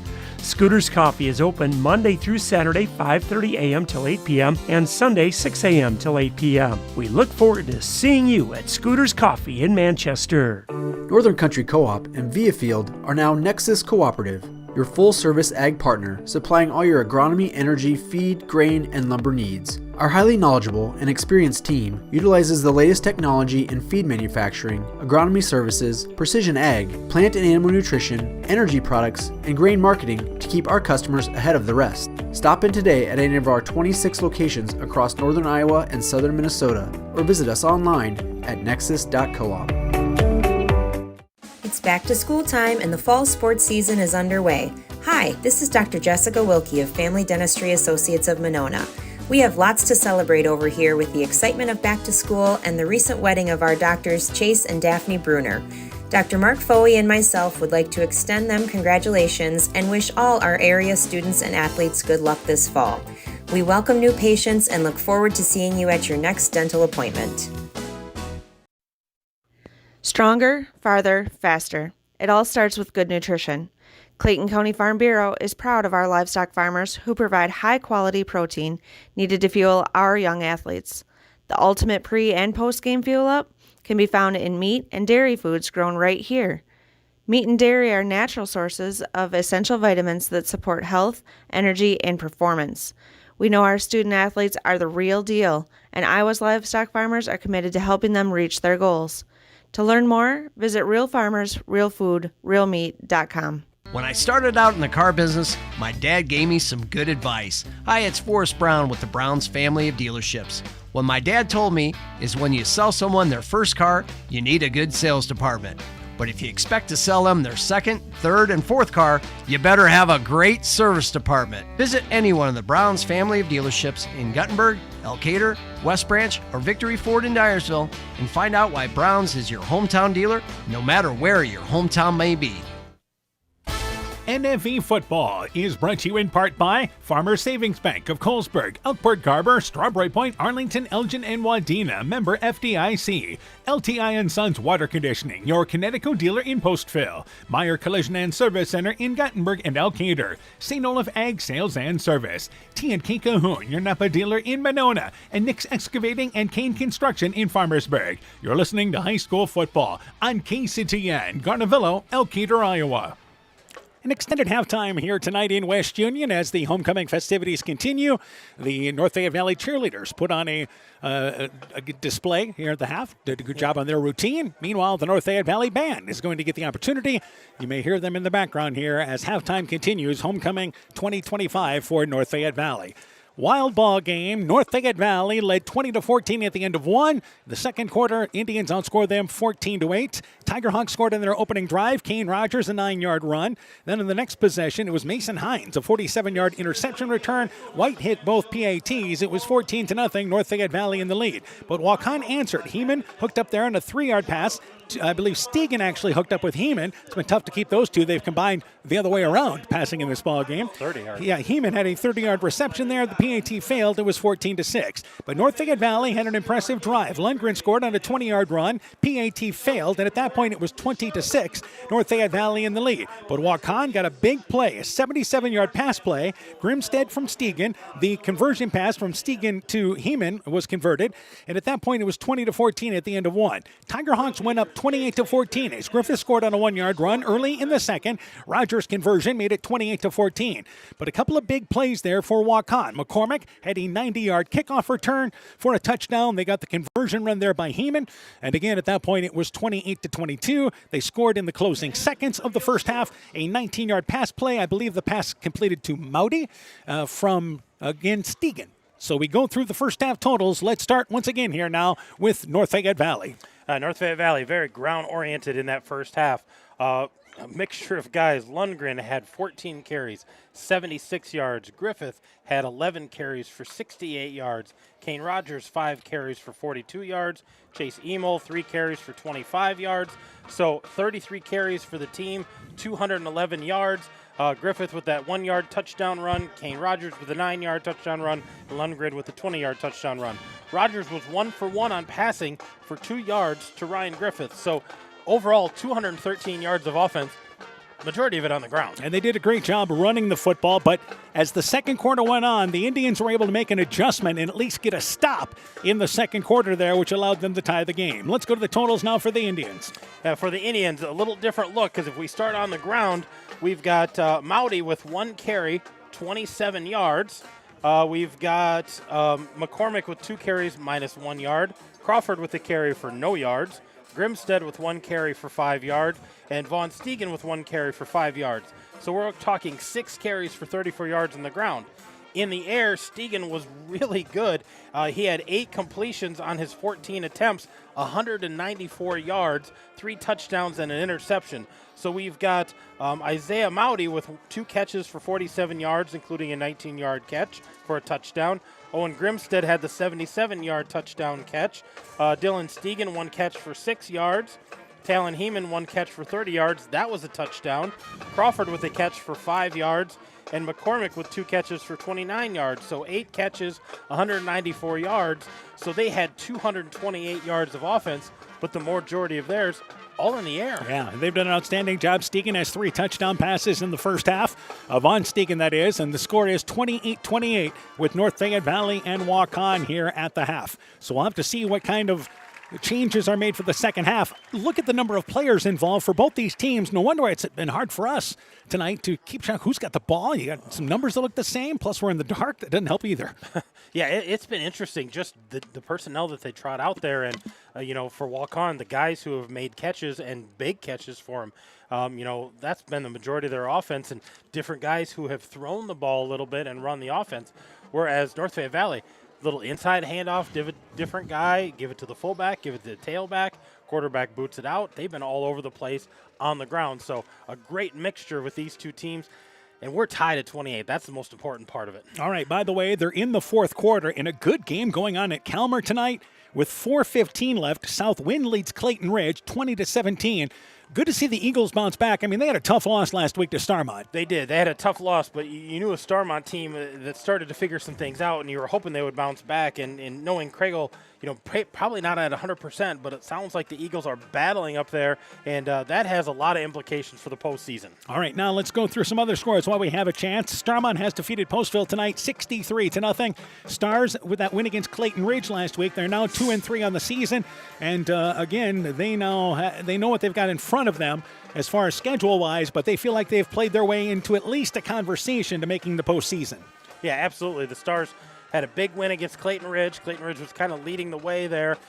We know Clayton Ridge has a tough schedule going forward, but Starmont kind of getting themselves into the discussion, into the communication about who might be in that fourth spot in the postseason. All right, MFL Marmac on their way, beating Lisbon at the half, 35-0. That'll be the Bulldogs' first win of the year. A team that showed improvement in last week's ball game against Beckman, and they're still a team there that I think you've got to look at that they can make the postseason yet. They can. They're going to have to really come on a little stronger and overcome those injuries, but this would be a good win for them tonight. And, of course, it's always nice to win on homecoming. And also homecoming tonight, Edco leading Central City 46-0. They actually had a 38-0 lead at the end of the first quarter. The big thing for Edco is going to be they're going to stay undefeated here. They control things the rest of the way, but they've got a big ball game at Easton Valley next week, and that's going to say a lot in that district. Well, and they need to stay healthy. I got word that Jack Steger came up kind of funny on an ankle, so we're hoping he's okay, but a big ball game next week, so they want to come out tonight healthy, ready for Easton Valley. Yeah, like anybody in 8-man there, you got to stay healthy. That's the story there. Meanwhile, Springville leading Central 19-8, a Warrior team that goes into tonight's ball game 4-0, but they knew the harder part of their schedule was coming up here for the second half of the year, as they have the three teams that many consider to be the top teams in the district. Springville tonight, they still have Easton Valley, and we'll see them against Edco in week number 8. Well, and I think that's a Springville team whose record is really deceiving because they are a tough ball club and had a rough start to their season. All right, so once again at the half, North Fayette Valley and Waukon tied at 28. We'll be next week right back here in West Union. North Fayette Valley and Crestwood. We've done that game for a number of years now, it seems like in a row, I should say. We'll have that ball game for you next week. Countdown to kickoff again at 6:30. Game time at 7:30 on KCTN FM 100 with live video on KCTN.com. At the half, a good one on homecoming night for the Tigerhawks, tied at 28. Back with the second half kickoff coming up in just a bit. At Freedom Bank, we know farming because we've grown right alongside you. From land and livestock to equipment and input costs, we offer flexible ag lending tailored to your operation. And with offices in Elkader, Monona, Postville, and Waukon, you'll always work with an ag lender who understands your way of life. Let's grow together. Freedom Bank. We empower success. Member FDIC. The Woodland Eye Clinic in Elkader and West Union are proud sponsors of high school sports. We are committed to bringing our patients the highest level of total eye care with detailed one-on-one attention. Our offices offer the newest technology and equipment with a professional team of experienced staff that is committed to you. Call us today for your next total eye care appointment. The Woodland Eye Clinic in Elkader and West Union supports all of our local athletes taking the field or court this season. This is Chris Holbert, General Manager of Hall Roberts Son Incorporated in Postville. We would like to wish the area student athletes both a safe and successful sports season. We have been a community-based company since 1864, servicing and supporting the area ag industry with products necessary for daily success. We look forward to continuing to serve and support both the ag industry and high school athletes in our surrounding communities.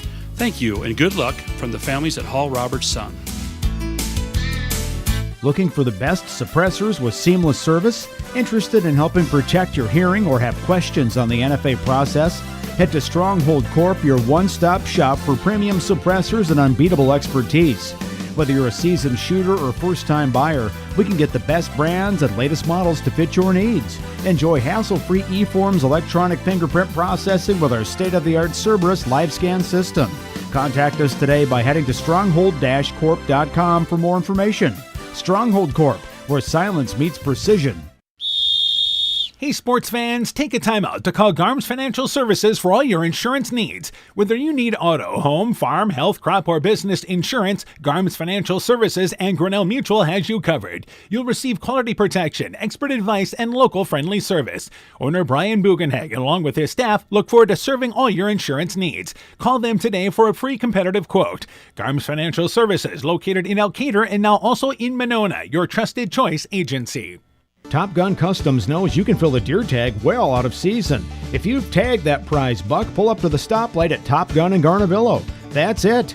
Bob and his technicians have been repairing vehicles for over 45 years. We write the estimates, take the photos, and deal with the insurance company for you to ensure your vehicle is repaired quickly and, most importantly, safely.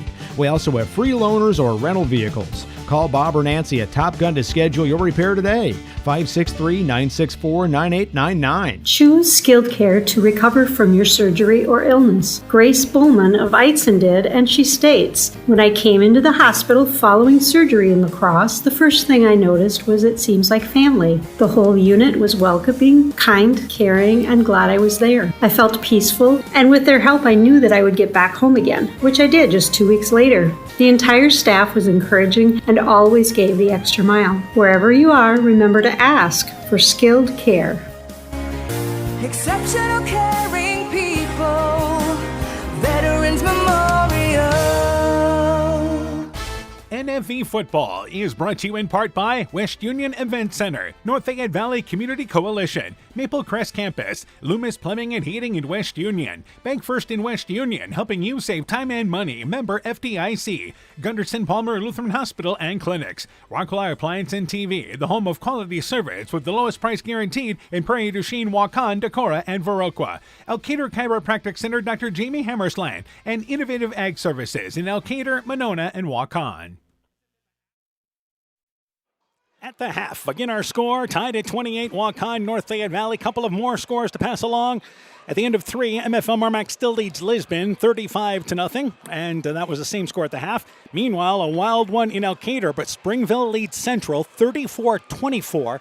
They're at the end of the third quarter in that ball game. So the Warriors trying to avoid their first loss of the season tonight on their homecoming night. That's down in the again along the Turkey River tonight. Big ball game going on down there, and we knew Springville was better than their record, but Central giving them everything they can here and hanging in on that game. All right, and again, MFL Marmac on their way to picking up their first victory. They head to Comanche next week, and that's a team, Comanche, that's down in Class 1A, but they've struggled in Class 1A, and MFL Marmac, you knew it was going to take some time to get some things figured out. Yeah, they had a lot of injuries. A lot of things to replace to start the year, but then a lot of injuries, so they had to figure some things out, but it looks like getting on track tonight against Lisbon. All right, let's talk about the second half of this ball game. Tigerhawks to receive.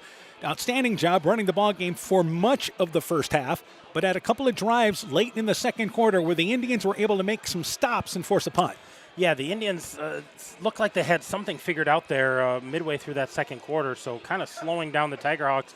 We'll see how these teams make some adjustments defensively, because I think the offense has been looking really good for both, and the defense has been okay at times for both of these teams. Yeah, and Waukon, their passing game has put some pressure on North Fayette Valley in the secondary. The Tigerhawks have done a good job really taking away the run for the most part. They have. The guys up front have done a nice job, but they've really picked apart that secondary and gotten some big plays and huge carries after the catch. All right, they were going to put 3 minutes on the clock, but everybody figures we're out here. Let's go. We had a 20-minute halftime anyway. Let's get to the second half of this football game. So again, our 28-28 at the half. And the second half kickoff, Shulo to launch it away for the Indians from the 40-yard line. Again, Waukon scored in the closing seconds of the second quarter, but failing to get that conversion left us tied at 28. So Shulo to launch it away. Back deep, Mason Hines there on the near side. On the far sideline is Lundgren. This kick off the side of the foot, going to go out of bounds. It's caught by a lineman on the sideline for Waukon, who called for a fair catch, 5 yards out of bounds. And that is a penalty against Waukon. And I think North Fayette Valley is going to make them kick that again. Well, let's see. Looks like it. A couple of players, Tigerhawks started to make their way off, but they did this in the first half, remember. So you're going to move them back 5 yards, and the ball would have been probably outside the 35-yard line, closer to the 40 maybe? Close to the 40 where that thing was caught, 35, 40-yard line. So I'm kind of surprised, they're going to make him kick it again, and they've had a couple of pretty good kicks. He just kind of missed that one. And it looks like we're going to go back to, this is Grimstead, I believe. And Grimstead has done some kicking off this year as well for them. But again, for the most part, it has been the Shulo kid who's been doing most of the kickoff duties. So they're going to switch. It'll be the right-footed kicker. And now, let's see. North Fayette Valley decides we're not going to take we'll take the penalty now.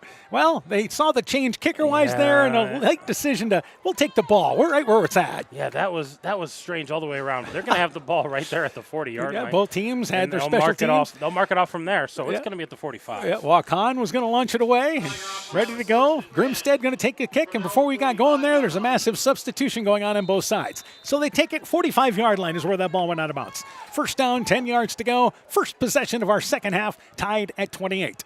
Offset backs in the backfield. First down, 10 yards to go. They run the football left side, and keeping it is Rogers. Boots around left side. 45-yard line, has first down on the far sideline. Pushed out of bounds there by the other number 7 in Stegen.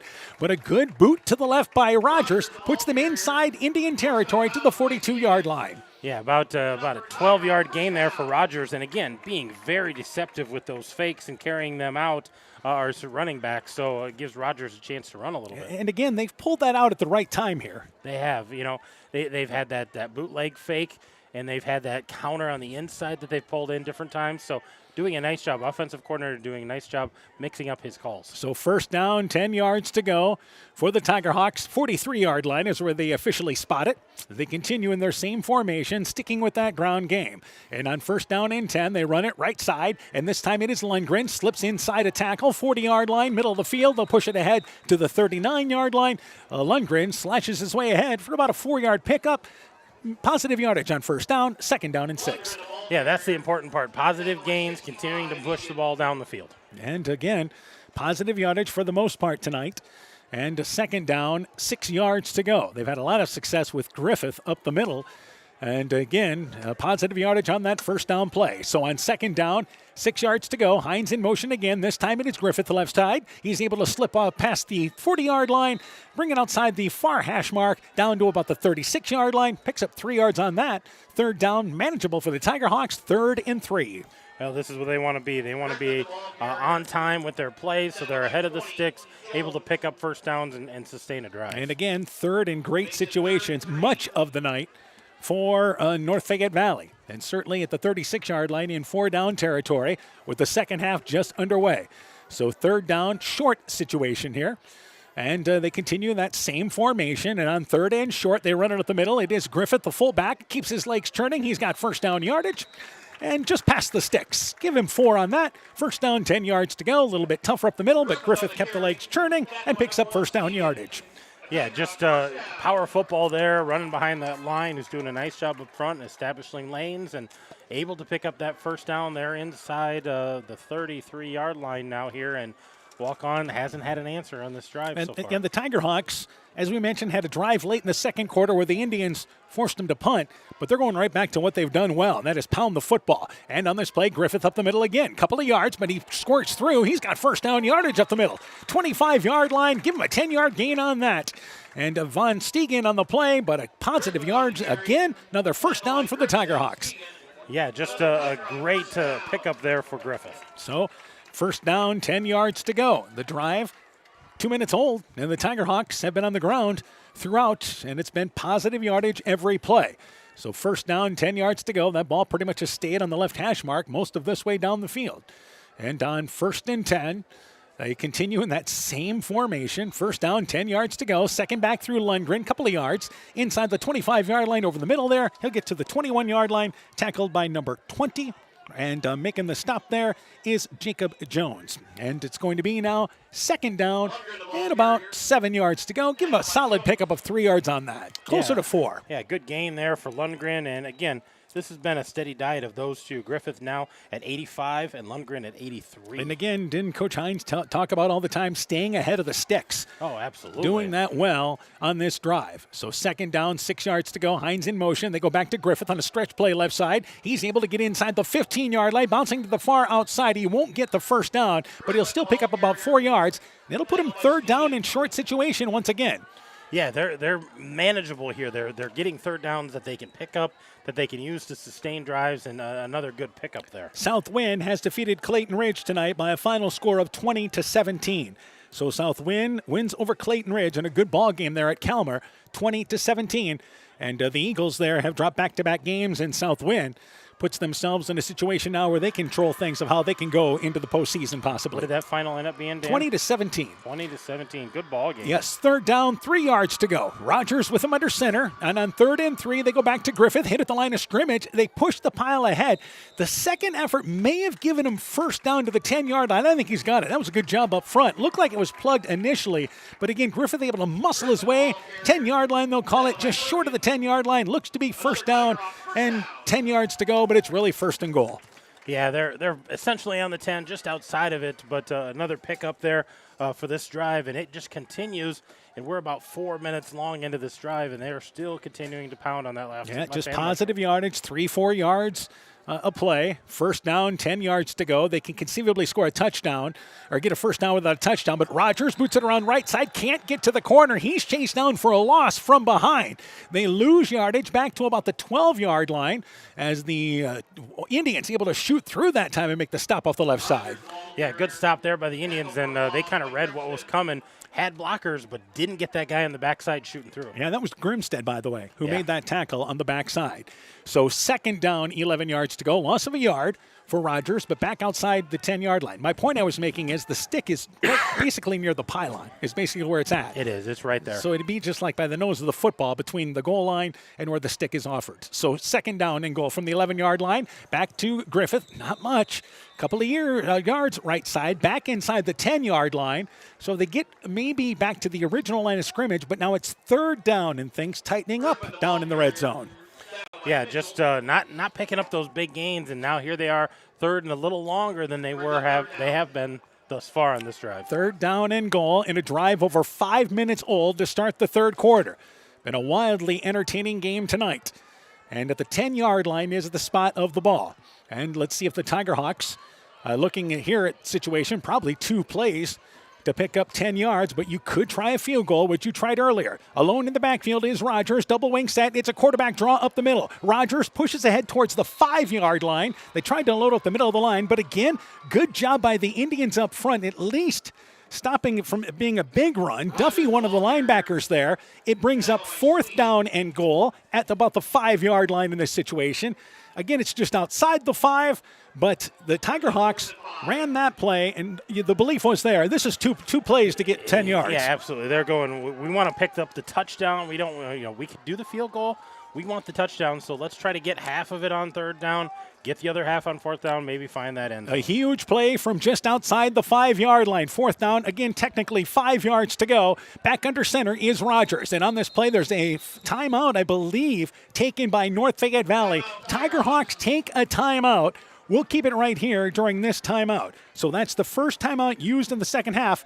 And Coach Hines, right by the official, just something not right about that situation. Yeah, it's something that he wanted to either see, or maybe they wanted to give it a second thought about maybe kicking that field goal, or what they want to do here, because they want to definitely either pick up the first down, which is virtually a touchdown. They could get that first down, but they want to punch this in and put this another one-score difference between them and the Indians. As we mentioned, Southwind beat Clayton Ridge 20-17.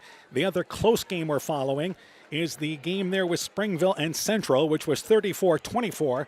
And that ball game, once again, was going into the fourth quarter as the Warriors are trying to go to 4-0 for the first time in a number of years, trying to go to 4-0. Trying to go to 5-0. Yeah, 5-0, that's right. But more importantly, that's a huge game in that district for seeding, as they're looking at maybe getting a chance to get in the postseason. Got to get the top 3 to at least reserve a spot. Yep. Could get in as a wild card, but you just as soon try to take care of things yourself. Absolutely. That's the difference in the Class A and all the way through Class 3A there. The top 4 teams in the district get in, and then it works itself out for the big schools at 4A.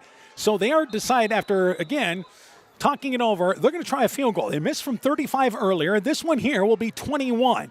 So once again, it is the Tiger Hawks trying to take the lead. Spot is down. The kick is up. It is high enough. It is long enough, and he split the uprights.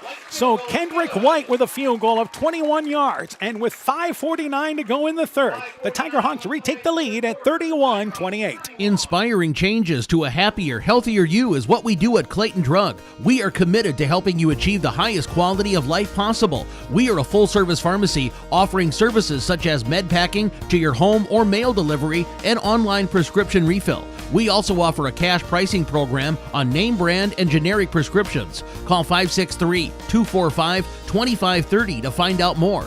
Clayton Drug, connecting the communities of Elkader, Strawberry Point, and Sumner to serve us all in between.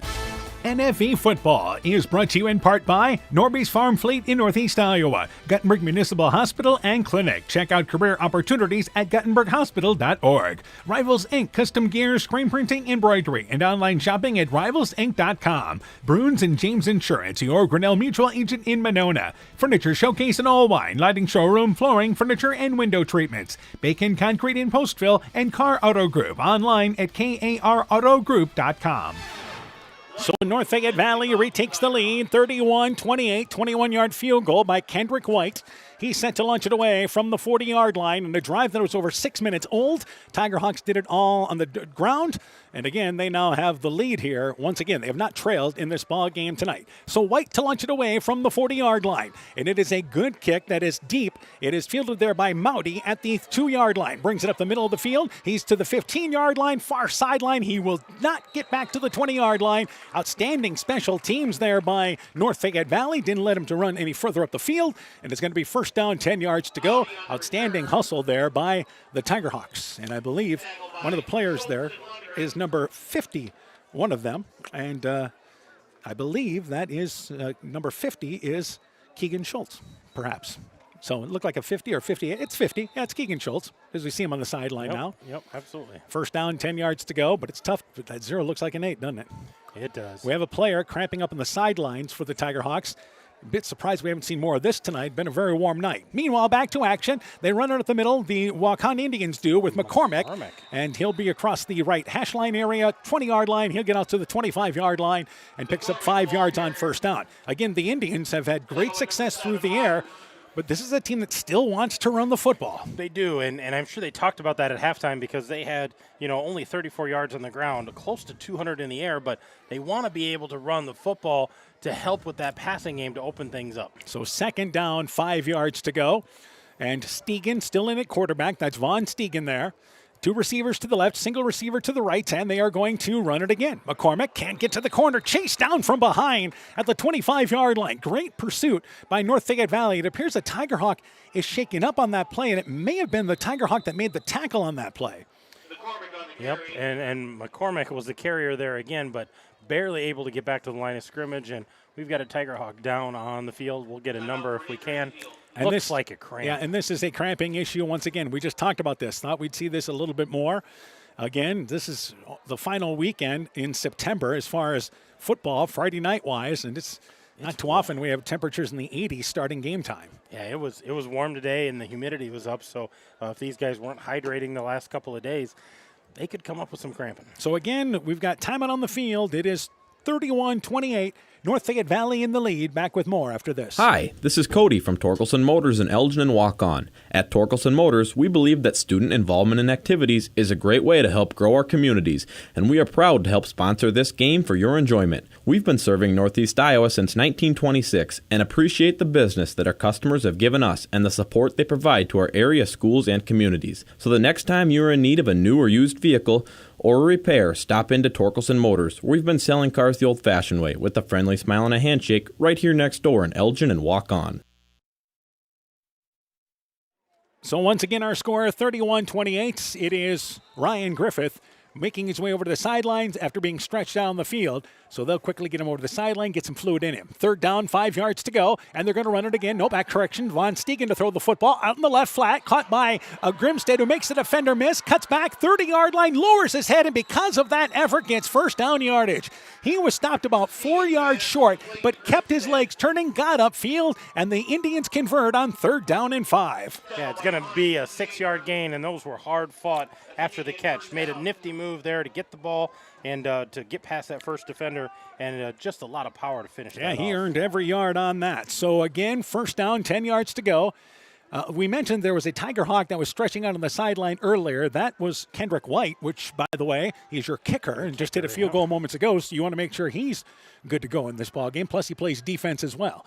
So first down, 10 yards to go. Split backs in the backfield now. And Stegan, again, is going to fake the handoff, boot it right side. It's the option. He keeps it, fakes the pitch. He'll get out to about the 35-yard line. Nice track down from behind by number 51 in Noah Benson.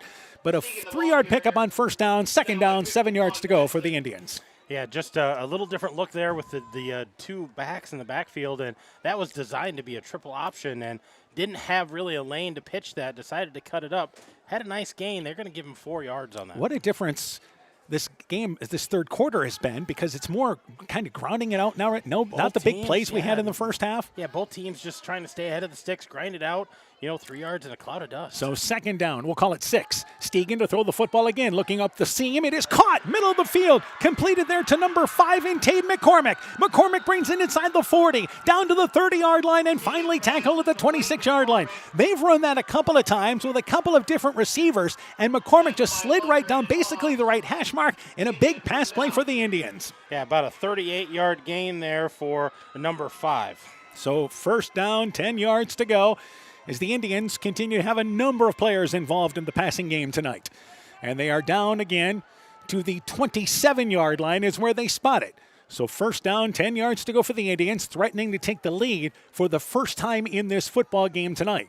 2 receivers to the near side of the field. That's to the left. McCormick continues behind the quarterback Stegan, who runs here out of pistol formation. And before this play gets going, I believe we've got a timeout by Waukon. Play clock was running down. 3 minutes exactly left in the third. It is 31-28, North Fayette Valley in the lead. Indians threatening after this. During spring and summer, severe weather can strike in a hurry.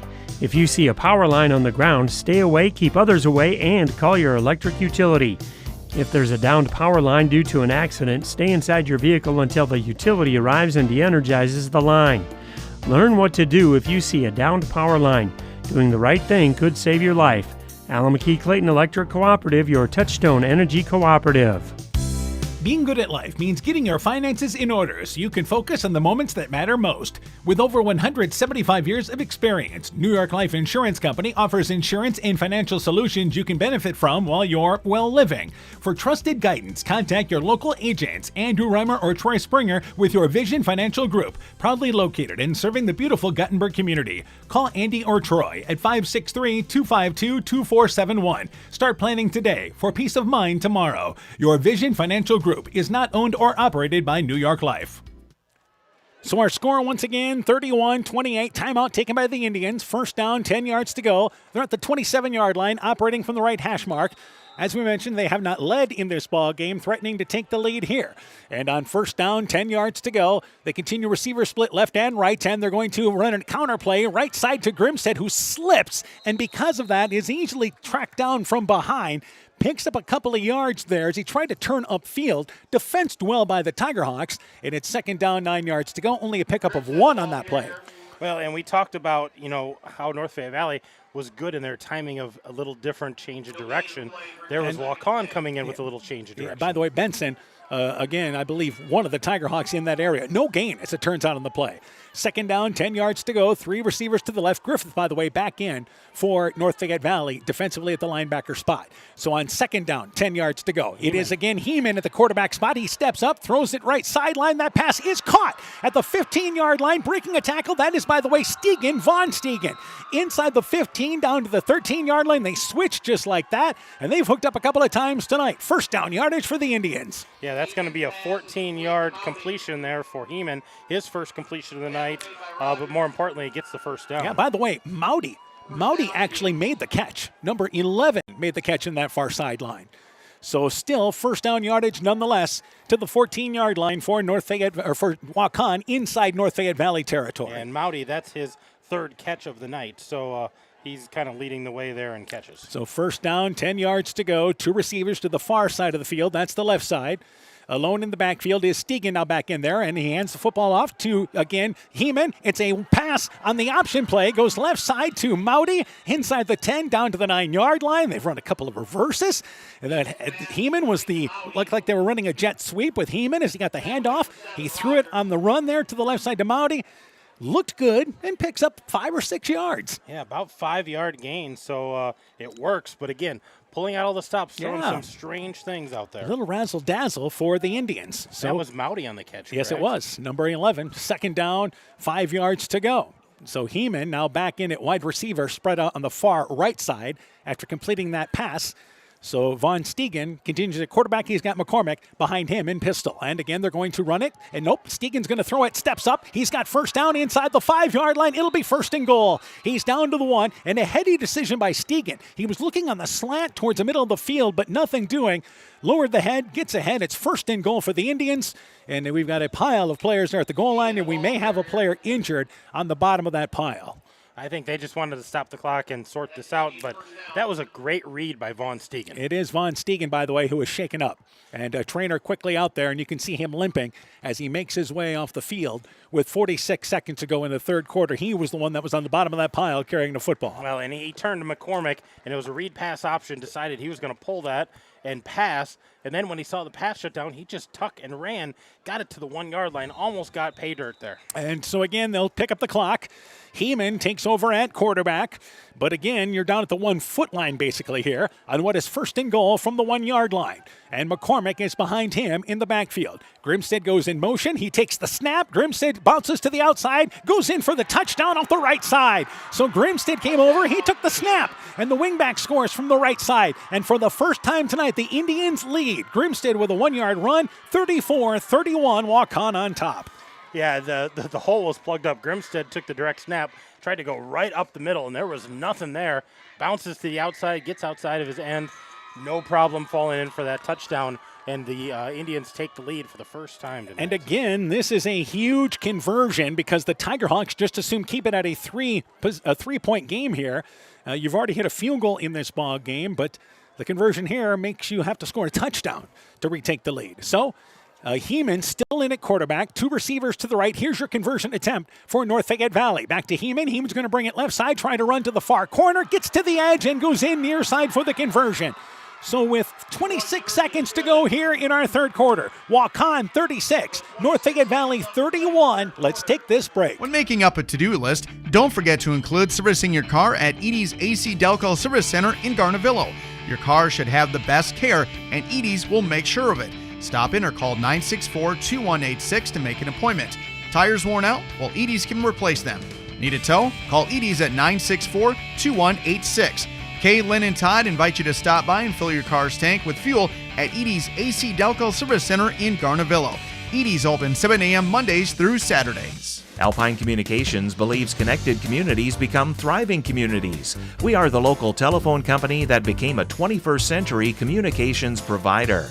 Alpine provides internet, television, cellular security, and telephone too. We promise personal, timely, reliable service from people who live here. When you choose us, we all thrive. Connect with Alpine Communications today. Click alpinecom.net or call 563-245-4000. So once again, Waukon leads a 1-yard touchdown run by Grimstead. The conversion run by Heeman, 36-31. And again, to launch it away is number 63 and Trent Shulo. The ball bobbled, but picked back up there. I believe that is Mason Hines. Goes across the 20-yard line, 22-yard line, saves face there, gets some positive yardage, and it's first down, 10 yards to go. Tigerhawks take over at their own 22-yard line. It was actually Jackson Lundgren on the carry. North Fayette Valley scored on their only possession of the third quarter with a field goal. Indians score on their only possession in the third quarter with a touchdown. And we have just the final seconds here of our first half. 19.2 seconds to go in our third quarter, rather. Yeah, not what we expected tonight. We knew we'd have a good ball game, but this has turned into a real dandy. I think this is the type of game, the second half, we expected. So on this play, Rogers throws the football right side to Lundgren. It is underthrown at the 25-yard line on the near side, incomplete. As Rogers booted out to the right, in on the coverage, Tristan Crawford for the Indians. It's second down, 10 yards to go. Yeah, it stops the clock there, so North Fayette Valley going to have to run another play here, but kind of surprised they come out with the pass because they've been doing a nice job on the ground. They have thrown now 2 passes tonight, all of 2 passes. So second down, 10 yards to go. Maybe felt the Indians looking too much at the run that time. Try something different. So back under center here is Rogers. Second down, 10 yards to go. Hines in motion. Back through is Griffith, and Griffith, 25-yard line, stood up there. Only a pickup of about 2. And that's how the third quarter will come to an end. It's been a tight one throughout. We go to the fourth. Waukon 36, North Fayette Valley 31. You're listening to high school football from KCTN Sports. Strawberry Building Supply offers all your building materials for residential and commercial projects. Whether you're building from the ground up, remodeling your home, or a weekend project, we have the materials you'll need. We are an authorized Milwaukee dealer for all your Milwaukee tools. Strawberry Building Supply also has everything you'll need for your pets and livestock. Stop into Strawberry Building Supply today at 413 West Mission Street, Strawberry Point, or call 563-933-4579. NFV Football is brought to you in part by Dean Family Chiropractic in Claremont, TJ's Pizza in Monona and Claremont, Fisk Farm and Home in Monona, Cresco, and Decorah, the Loena Savings Bank, member FDIC, Culligan Water Conditioning in Elkader, Clayton County Recycling in Monona, Myers Auto Service in Monona, Thompson Construction and Monona Overhead Door, and Grow Logs and Lumber in Elkader. Timber is a crop. Harvest wisely. This is KCTN Sports. We go to the fourth quarter. Waukon leading 36-31. Tigerhawks looking at third and long as we begin this final quarter. So North Fayette Valley, biggest lead in this ball game was the Tigerhawks at 14-0 and 20-6. This is Waukon's first lead, as we mentioned, scoring that touchdown late in the second quarter. So third down long for the Tigerhawks, 8 yards to go from their own 25-yard line. And on 3rd and 8, Rogers to throw the football again. Rolls right, looking first down marker, pass overshot, and incomplete at the 42-yard line as Heeman dove for it at the 42-yard line. Pass, I believe, intended for Bertram. It is incomplete, and the Tigerhawks go 3 and out after the walk-on touchdown. Yeah, just didn't get anything going on that series, and they're going to give the ball back to the Indians right now.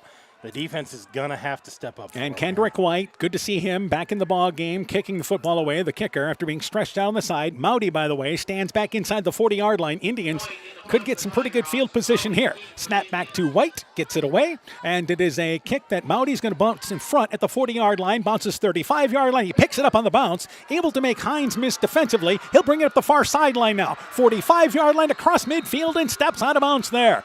Mowdy taking a chance to field that ball with, again, the Tigerhawks' good coverage, but he got out of the pressure and brings it far sideline for a nice return. Waukon in business. Yeah, the punt was end over end, and you knew when it hit, it had a chance of maybe bouncing high, bouncing low. It took a little squib across the ground, and it bounced up just enough, and he decided to risk it. Got himself to midfield here inside Tigerhawk territory. Another final tonight. Springville has defeated Central 42-24, the final score there. Warriors' first loss of the season. We're the late show tonight. First down, 10 yards to go. They operate from the left hash mark. 3 receivers to the right, single receiver to the left. They run the football. Waukon does with number 22, Tristan Crawford. Crawford, far sideline, turns the corner, 45-yard line. He'll get down to the 42-yard line. Picks up 7 yards on first down yardage. We have a Tigerhawk, I believe, down on the back side of that play at midfield. So North Fayette Valley, an injury timeout taken here as our officials quickly send both teams to their sideline. And we'll try to get word. I don't believe this is a cramping issue on that. And, yep, it is. It is. Well, that's the fortunate part there.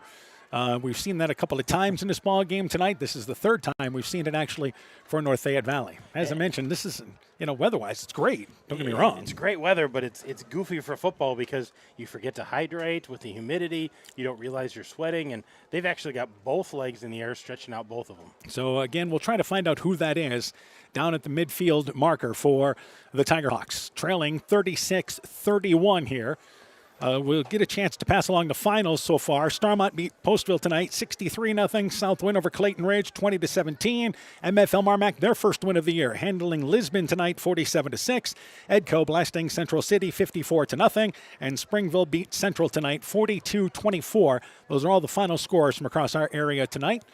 As the playoffs begin to take shape, and you've got a team like Starmont now that has 2 wins in their district. They have certainly some teams to play yet, but they've got St. Ansgar off their schedule. Yeah, they've already played St. Ansgar, so they're looking at some winnable ball games and what they need to do to put themselves into position. You look at Edco, definitely in control in that district, but a big ball game next week with Easton Valley, so that'll really shape things up there. The Springville win over Central really mixes things up for both of those teams. Springville looking to get back into maybe the playoff discussion, and Central trying to find their way into that playoff discussion. I think that's the race in that district for the 2, 3, and 4 positions. Edco looks to be on their way to controlling things, but again, they go to Easton Valley next week. That will say a lot. But Central still has to play Easton Valley. Then they have to play Edco in week number 8, which will be at Edco, by the way, for that ball game. And Edco very well could have things wrapped up by then. But obviously some football to play out there. I believe it is Lane Kleppe.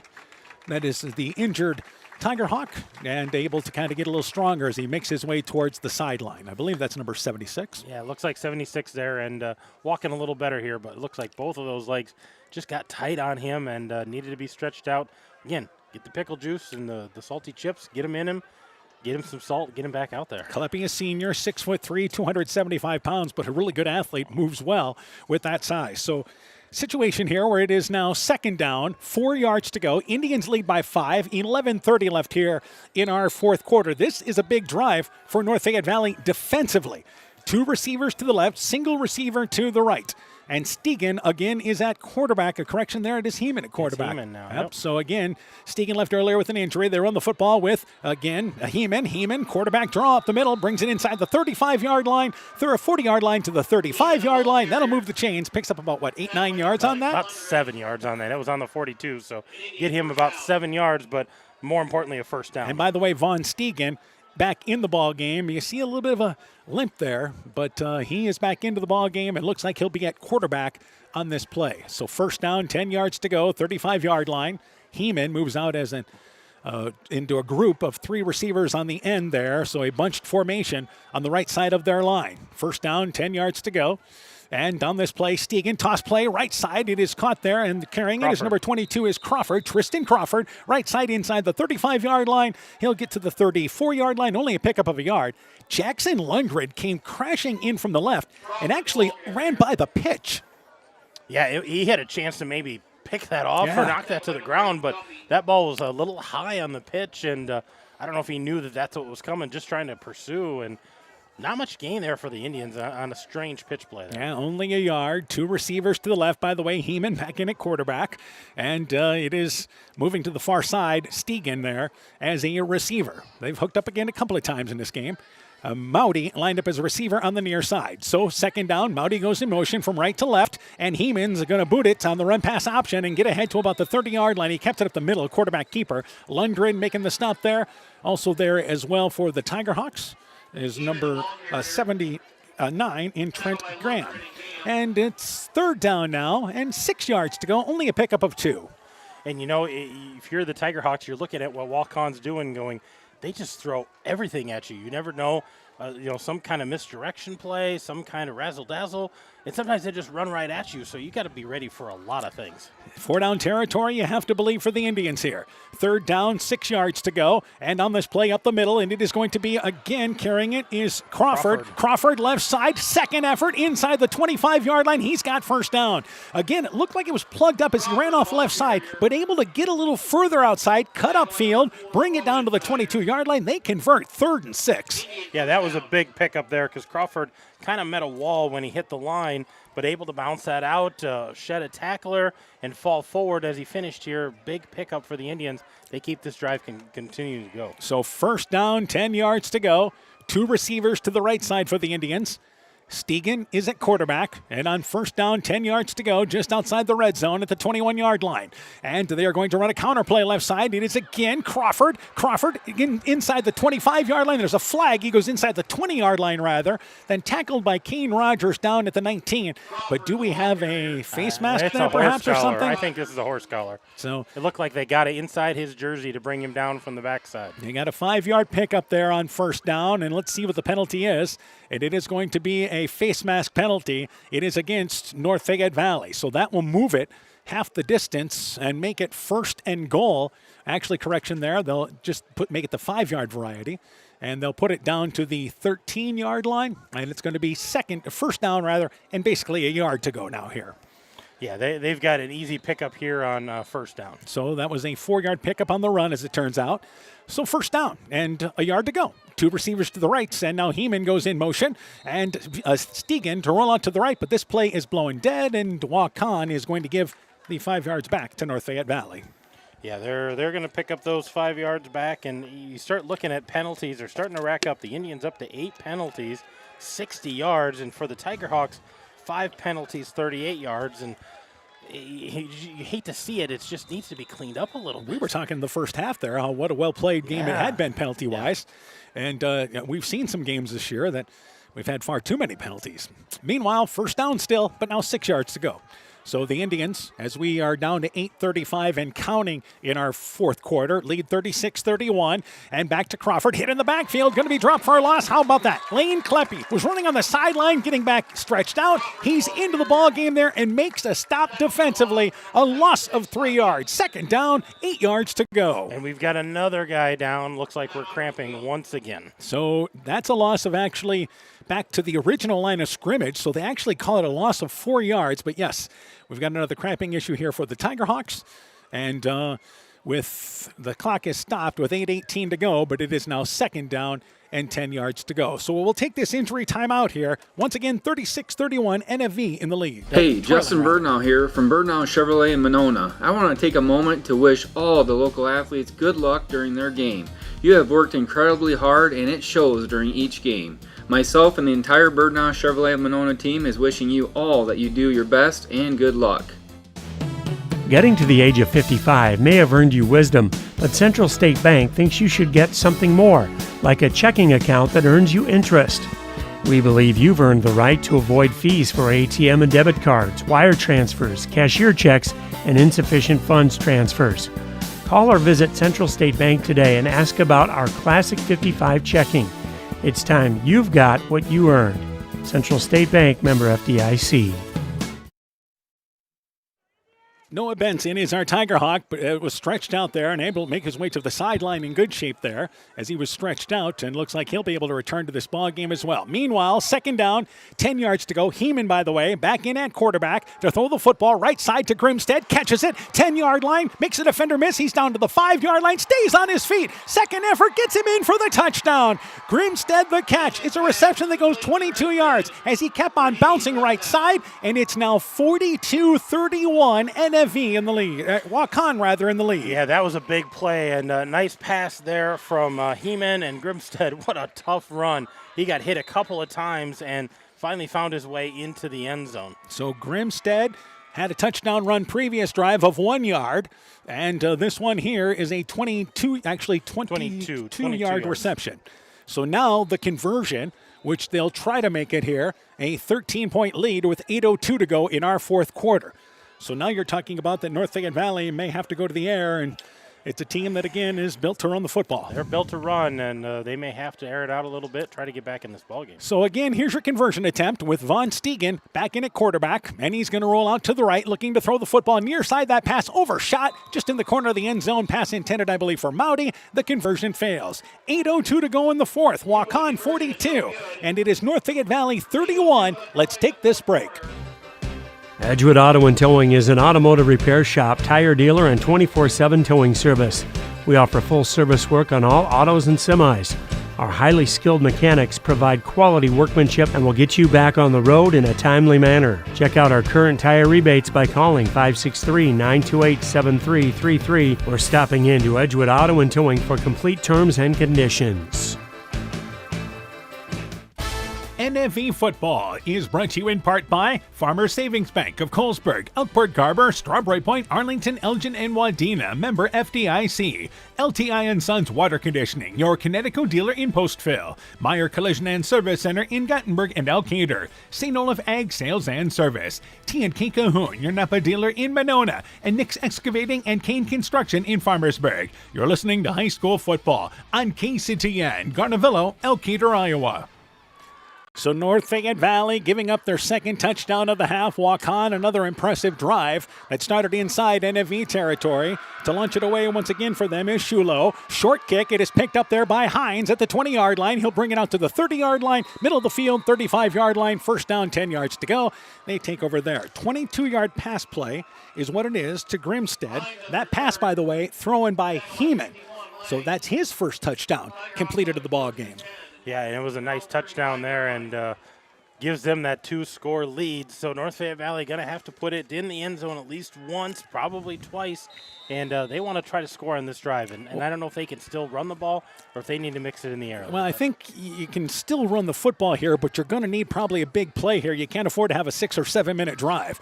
So first down, 10 yards to go. Rogers, quarterback, boot up the middle. He's across the 40-yard line, and that's a good start. 45-yard line, spun ahead, but the football is out, and it's picked up there by the Indians. So it's a fumble as Rogers' second effort gave him first down yardage. It's picked up by number 22, and that once again is going to be Crawford.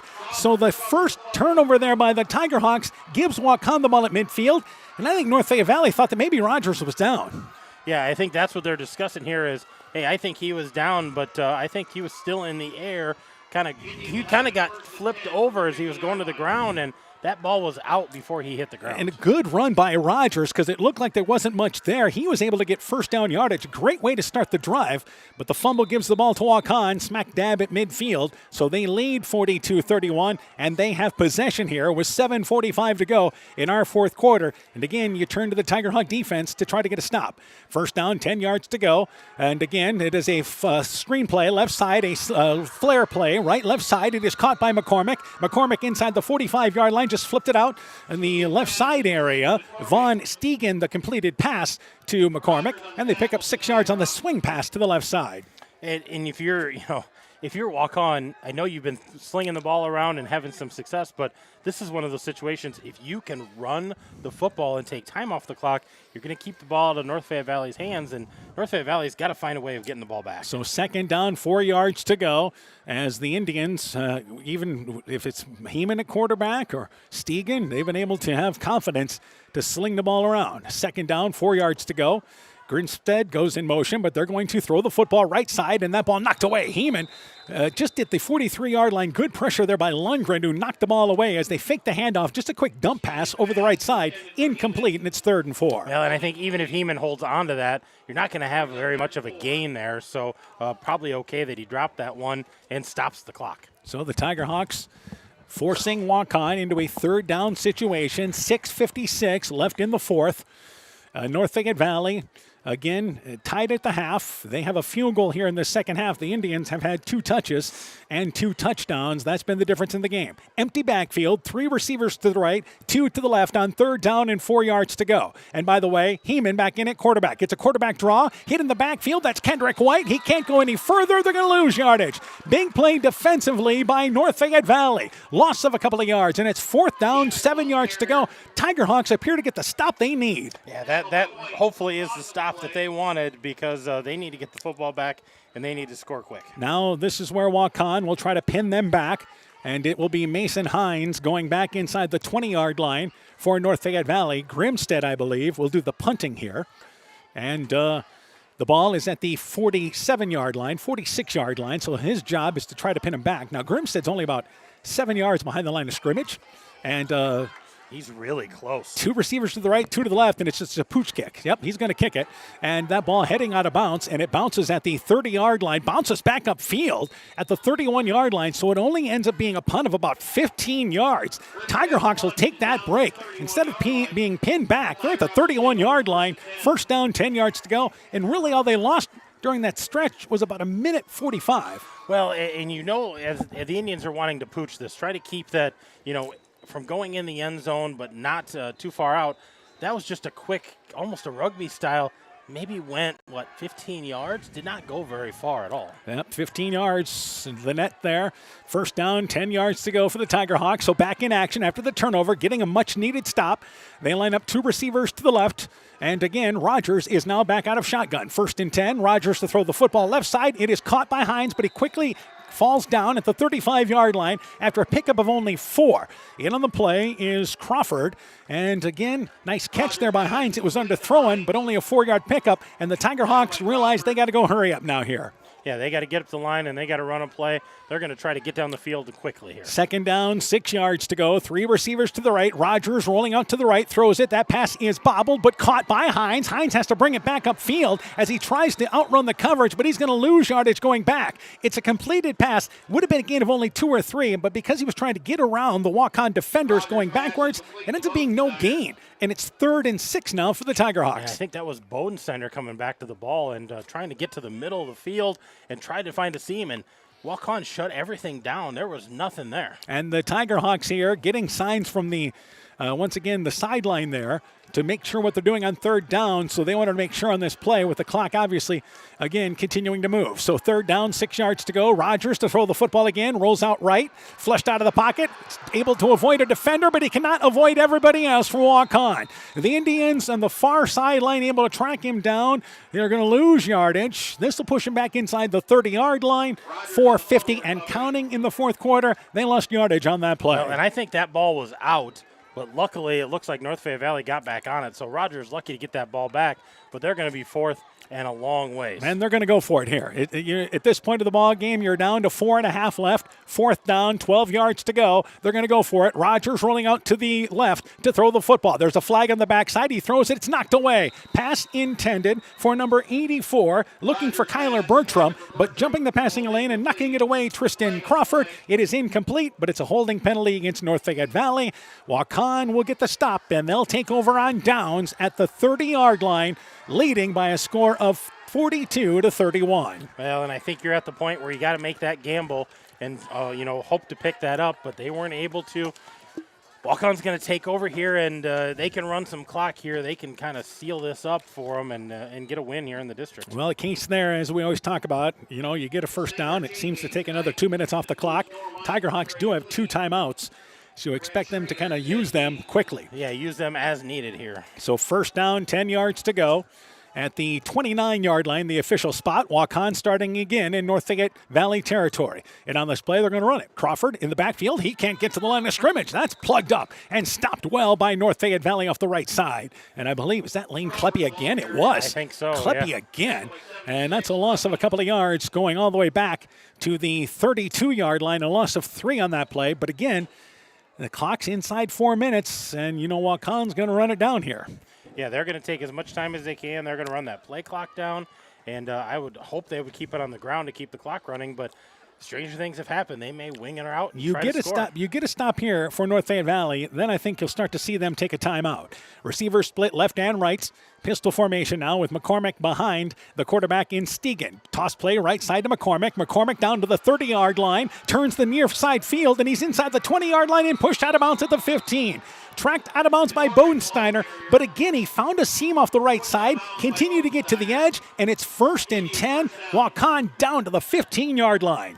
Yeah, that was a nice run there by McCormick, and great job by his line there and the receivers getting out in front, setting that edge and getting good blocks so he could get downfield, get this into the red zone. And again, the clock continues to run. Actually, he was stepped out of bounds. So, 3:38 to go. The clock stops. But that's the only downside of that play for the Indians. But the big thing is they got a first down. First down, 10 yards to go, 15-yard line. So back-to-back running plays for the Indians. They've been better running the ball. And back to McCormick again. Makes a defender miss, but tracked down from behind by Kendrick White. It is no gain back at the 15-yard line. Second down, 10 yards to go. And the Tiger Hawks here will not burn a timeout yet. We will go inside 3 minutes before the Indians need to snap it again. Yeah, and you can see guys getting up a little slower. Some guys have been out there a lot. But Waukon still moving the ball or trying to move the ball on the ground. Good job by the Tiger Hawks that time to catch him before he could get anything. Second down, 10 yards to go. And they continue in the same formation. McCormick and it's behind him. We go inside 3 minutes. The play clock is now down to 5 seconds, and they are going to snap it. And they run it with McCormick. McCormick, 15-yard line. He'll get down to near the 10-yard line off the right side. Stacked up well. Lundgren makes the play, pushes McCormick back. And it's actually at the 13-yard line, and it's going to be third down now, and it's going to be 7 yards to go for the Indians. And we go inside 2.5 minutes left in the ball game. The Tigerhawks decide they're going to play this through and try to get a stop. Well, and you're getting into that range where, if Waukon even doesn't score, you're just burning clock, pushing the ball down, flipping the field a little bit. You're not giving the Tigerhawks much time to work with. And we're down to 2:20 and counting. And again, the Indians still bringing players in, but the play clock's down to 5. They're in good shape. So on this play again, they're going to run it, and it is this time Crawford again goes inside the 10-yard line, down to the 5, stays on his feet. Is he in for the touchdown? You betcha. Great effort by Crawford. He scores from 13 yards out, and Waukon extends things with 2 minutes to go, 48-31. And that time did it in the ground. We talked about them throwing the ball so well in that first half, able to run some clock, put the ball on the ground, and push that in for a touchdown and kind of seal the deal for the night. And that's been the story of this second half. We were tied at 28 at the half, and it's right now 48-31. Waukon in the lead, and now here's your conversion attempt, but there is an unsportsmanlike conduct penalty. It's against North Fayette Valley. So that's occurred after the play, and I assume they'll put that on the kickoff. I would think so here. They'll take this 2-point conversion as is and march that off on the kickoff. And the difference tonight is Waukon has put together 4 quarters of offense. Their 4 best quarters they have played this season. Yeah, absolutely. They've played a complete game tonight. And now we await here. And here we go. Here's your conversion attempt. So, again, back to receiver. It is Grimstead, rather, who runs out of shotgun formation, almost a wildcat formation is what we should say. So here we go, the 2-point conversion attempt. And Crawford goes in motion. They snap it back. Grimstead's going to bring it left side, and he's able to lower his shoulders and goes in for the conversion. 2:05 to go. Indians on their way to going 2-0 in the district. They lead 50-31. Let's take this break. Elkader Tax and Bookkeeping are proud supporters of all of our local high school sports teams. We want to wish everyone the best of luck on their season. We are here for all your tax, payroll, and bookkeeping needs. Give us a call at 563-245-2154. Again, that number is 563-245-2154. Thank you from Kurt and Ann at Elkader Tax and Bookkeeping, located in downtown Elkader. NFV Football is brought to you in part by West Union Event Center, North Fayette Valley Community Coalition, Maple Crest Campus, Loomis Plumbing and Heating in West Union, Bank First in West Union, helping you save time and money, member FDIC, Gunderson Palmer Lutheran Hospital and Clinics, Rockwell Appliance and TV, the home of quality service with the lowest price guaranteed in Prairie du Chien, Waukon, Decorah, and Viroqua, Elkader Chiropractic Center, Dr. Jamie Hammersland, and Innovative Ag Services in Elkader, Monona, and Waukon. So it's a 13-yard touchdown run by Grimstead, or actually, correction, Crawford with the touchdown run. Yep. So everybody involved in this ball game tonight. And to launch it away for the Indians will be Shulo from the 45-yard line as they took that unsportsmanlike conduct penalty. Shulo kicks it away. Back deep is Hines. Fields it there at the 10-yard line. He'll bring it out to the 15-yard line, trying to turn his way upfield, trying to outrun a host of Indians, and he won't get to the 20-yard line. Oh, my goodness. Outstanding special teams coverage there. It's first down, 10 yards to go for NFV inside their own 20-yard line. Hines just trying to create something there to try to get a big return. Yeah, and once he tried to get that big corner and found himself on the corner, he looked up, and there was 6 Waukon Indians waiting for him. There was no Tigerhawks. They were on the other side because he outran them as well. As I mentioned, it was Crawford with the run. Grimstead actually had the conversion run, but they have put up 50 points in this ball game. Waukon has, and it's now a timeout taken there, and timeout taken by North Fayette Valley? Like North Fayette Valley, yeah. All right, so they still have one timeout to use, but it's first down, 10 yards to go, 1:56 to go. Let's go ahead and pass along the scores once again. Starmont over Postville tonight, 63-0. South Wind fights past Clayton Ridge, 20-17. MFL Marmac Big over Lisbon, 47-6. Edco beat Central City, 54-0. And Springville handing Central their first loss tonight, 42-24. Those are the scores we've been following across the area tonight. And this ball game was tied at 28 in the half. Waukon has outscored North Fayette Valley 22-3 in the second half.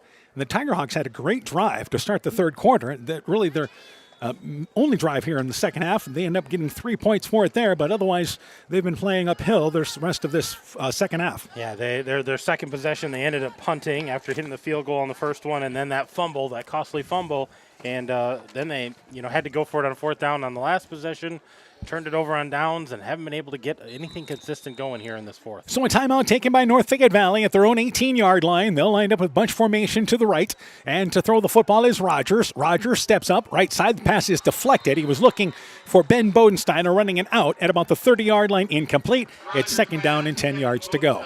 So the Tigerhawks had 11 yards rushing at the half? Yeah, 211 at the half and 213 overall, so not a lot of passing yards. Right now they're sitting at a whopping 6 passing yards. They're going to need a whole lot more here if they're going to try to get a score. And we mentioned conversions, huge in this ball game, but that's the reason why it's a 3-possession game right now. Yeah, absolutely. So second down, 10 yards to go. 3 receivers to the right and a single receiver to the left side. Rogers again out of shotgun formation, and it's a pass right side to Hines, who catches that on the screen, and he'll get maybe close to the line of scrimmage. It was defensed well by Waukon. Had the 2 receivers ahead of him looking to block, but again, good pressure by the Indians on their side of the line, and it's no gain. It's going to be third down and now 10 yards to go. Yeah, it might even be a loss of a yard. Yeah, it is. Yep, put him back to the 17-yard line. Clock continues to run, 90 seconds left in the ball game. Tigerhawks, again, they're just going to huddle here.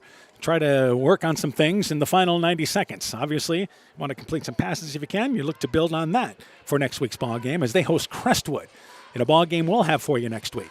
Third down, 11 yards to go. And again, to throw the football is Rogers. To Bodensteiner, overshot. It is incomplete. It'll be fourth down for the Tigerhawks. They tried pass towards the near sideline, and now fourth down for the Tigerhawks. We're down to 1:08 left in the ball game.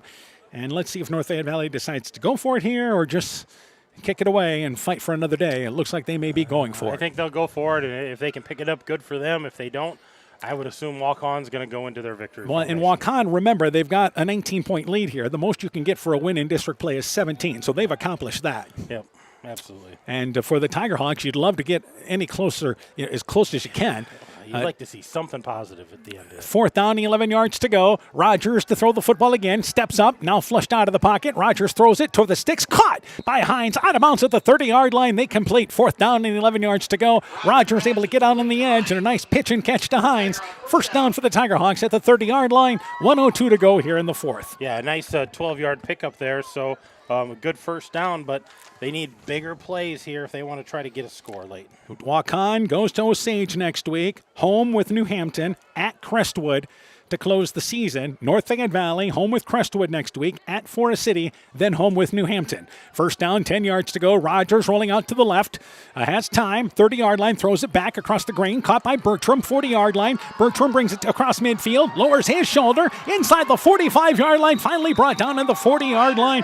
Hard-working man, that's Kyler Bertram. And it's a big play for the Tigerhawks down to the 40-yard line. Yeah, 30-yard gain there, just hard-fought yards there by Kyler Bertram. Yeah, Bertram, I'd say getting solid 12 yards extra on that play. Oh, just absolutely. The effort. Yeah, he got it almost midfield and just continued to fight to get into the 40. Clock picks up again, inside 40 seconds to go. Once again, we'll talk with Coach Justin Hines on our postgame show for North Fayette Valley. Hoping to talk with Coach Bierman too, but we'll see. Left side, the pass dropped by Bodensteiner. Just a quick curl play to the left side, near side, 35-yard line. It is dropped. 29 seconds to go. Second down and 10 yards to go for North Fayette Valley. Well, and you like to see a positive for North Fayette Valley here, and that pickup by Kyler Bertram.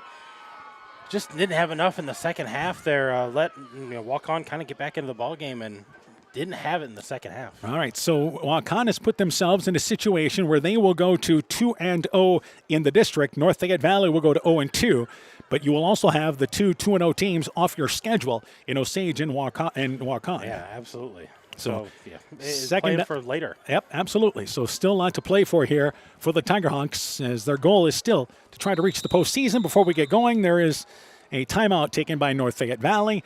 29.8 seconds to go there. Was the play clock running down there? Play clock running down, and Coach Hines just wanted to make sure they didn't get another penalty and can run something here with 30 seconds And to he go. waves the team back to the huddle. Waukon wave back to the field as well from their sideline as they just want to continue this drive here. And the clock stops anyway, and the completion pass to Bertram, and the Tigerhawks used a timeout. So second down, 10 yards to go. Hines in motion. Rogers to throw the football, flushed out of the pocket again, and he's able to avoid pressure. No, he cannot. Back at the 45-yard line, dropped. Number 74 ends up completing the play. Dejan Mitchell, the senior for the Indians. Way back at the 47-yard line, they lose 7 yards on the sack. And we're inside 10 seconds to go, and the game will likely come to an end here as the Indians are going to come in and spoil North Fayette Valley's homecoming. Yeah, that's going to be our last play. So again, the final score, it is 50-31, Waukon victorious over North Fayette Valley. So the Tigerhawks on the season drop to 1-4. They are 0-2 in the district. Waukon improves to 3-2. They are 2-0 in the district. We'll take a break. When we return, game stats, coaching interviews, your post-game show is coming up. You're listening to high school football on KCTN FM 100. At Top Gun Customs, we know that cars are complicated. We can handle all the complex new features of any vehicle, foreign or domestic. Not only will it look like new, it'll perform like new. At Top Gun, we don't care if it's a 30-point buck or just your neighbor's cat, big or small, we like them all. Top Gun also does fiberglass repairs, boats, motorcycles, guitars, detailing, paint corrections, headlight restoration. There's not much we don't do.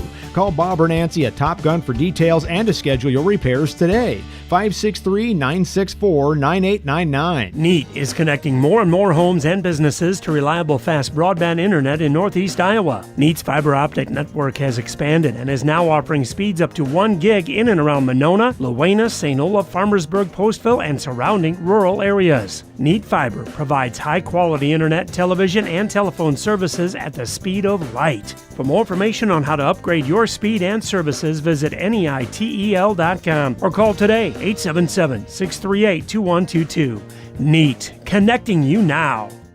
Epic Wear. Get personalized clothing for your school, your team, family, friends, business, or any event. Epic Wear has a huge range of customizable apparel, trophies, and awards. They offer free design help or design your own apparel at getepicwear.com, and you can even set up a free website for your fundraiser. Epic Wear, Waukon. Call 563-568-2301 to place your order today. Are high bank fees draining your wallet? It's time for a change. At People's State Bank, they believe in low fees that put you first. Tired of being charged for using your debit card, sneaky paper statement fees, or monthly maintenance fees? With People's State Bank's People's Checking Account, those fees are a thing of the past. Worried about ATM fees? At People's State Bank, they reimburse you for up to 3 ATM fees per month. They work hard to keep your money where it belongs, in your pocket. Make the switch to People's State Bank today. Visit a branch near you or peoplesfinancial.com. Member FDIC. Scooter's Coffee in Manchester offers a variety of coffees, smoothies, blenders, and breakfast food products served all day long. Scooter's Coffee offers fast and friendly service, too. In a hurry? Use the Scooter's Coffee app to order, pay, and earn rewards. Simply stop at the drive-thru window and pick up your order. Scooter's Coffee is open Monday through Saturday, 5:30 a.m. till 8 p.m. and Sunday, 6 a.m. till 8 p.m. We look forward to seeing you at Scooter's Coffee in Manchester. NFE Football is brought to you in part by Norby's Farm Fleet in Northeast Iowa, Guttenberg Municipal Hospital and Clinic. Check out career opportunities at GuttenbergHospital.org. Rivals Inc. Custom Gear, Screen Printing, Embroidery, and online shopping at RivalsInc.com. Bruns and James Insurance, your Grinnell Mutual agent in Monona. Furniture Showcase and Allwine, lighting showroom, flooring, furniture, and window treatments. Bacon Concrete in Postville and Car Auto Group online at KARAutogroup.com.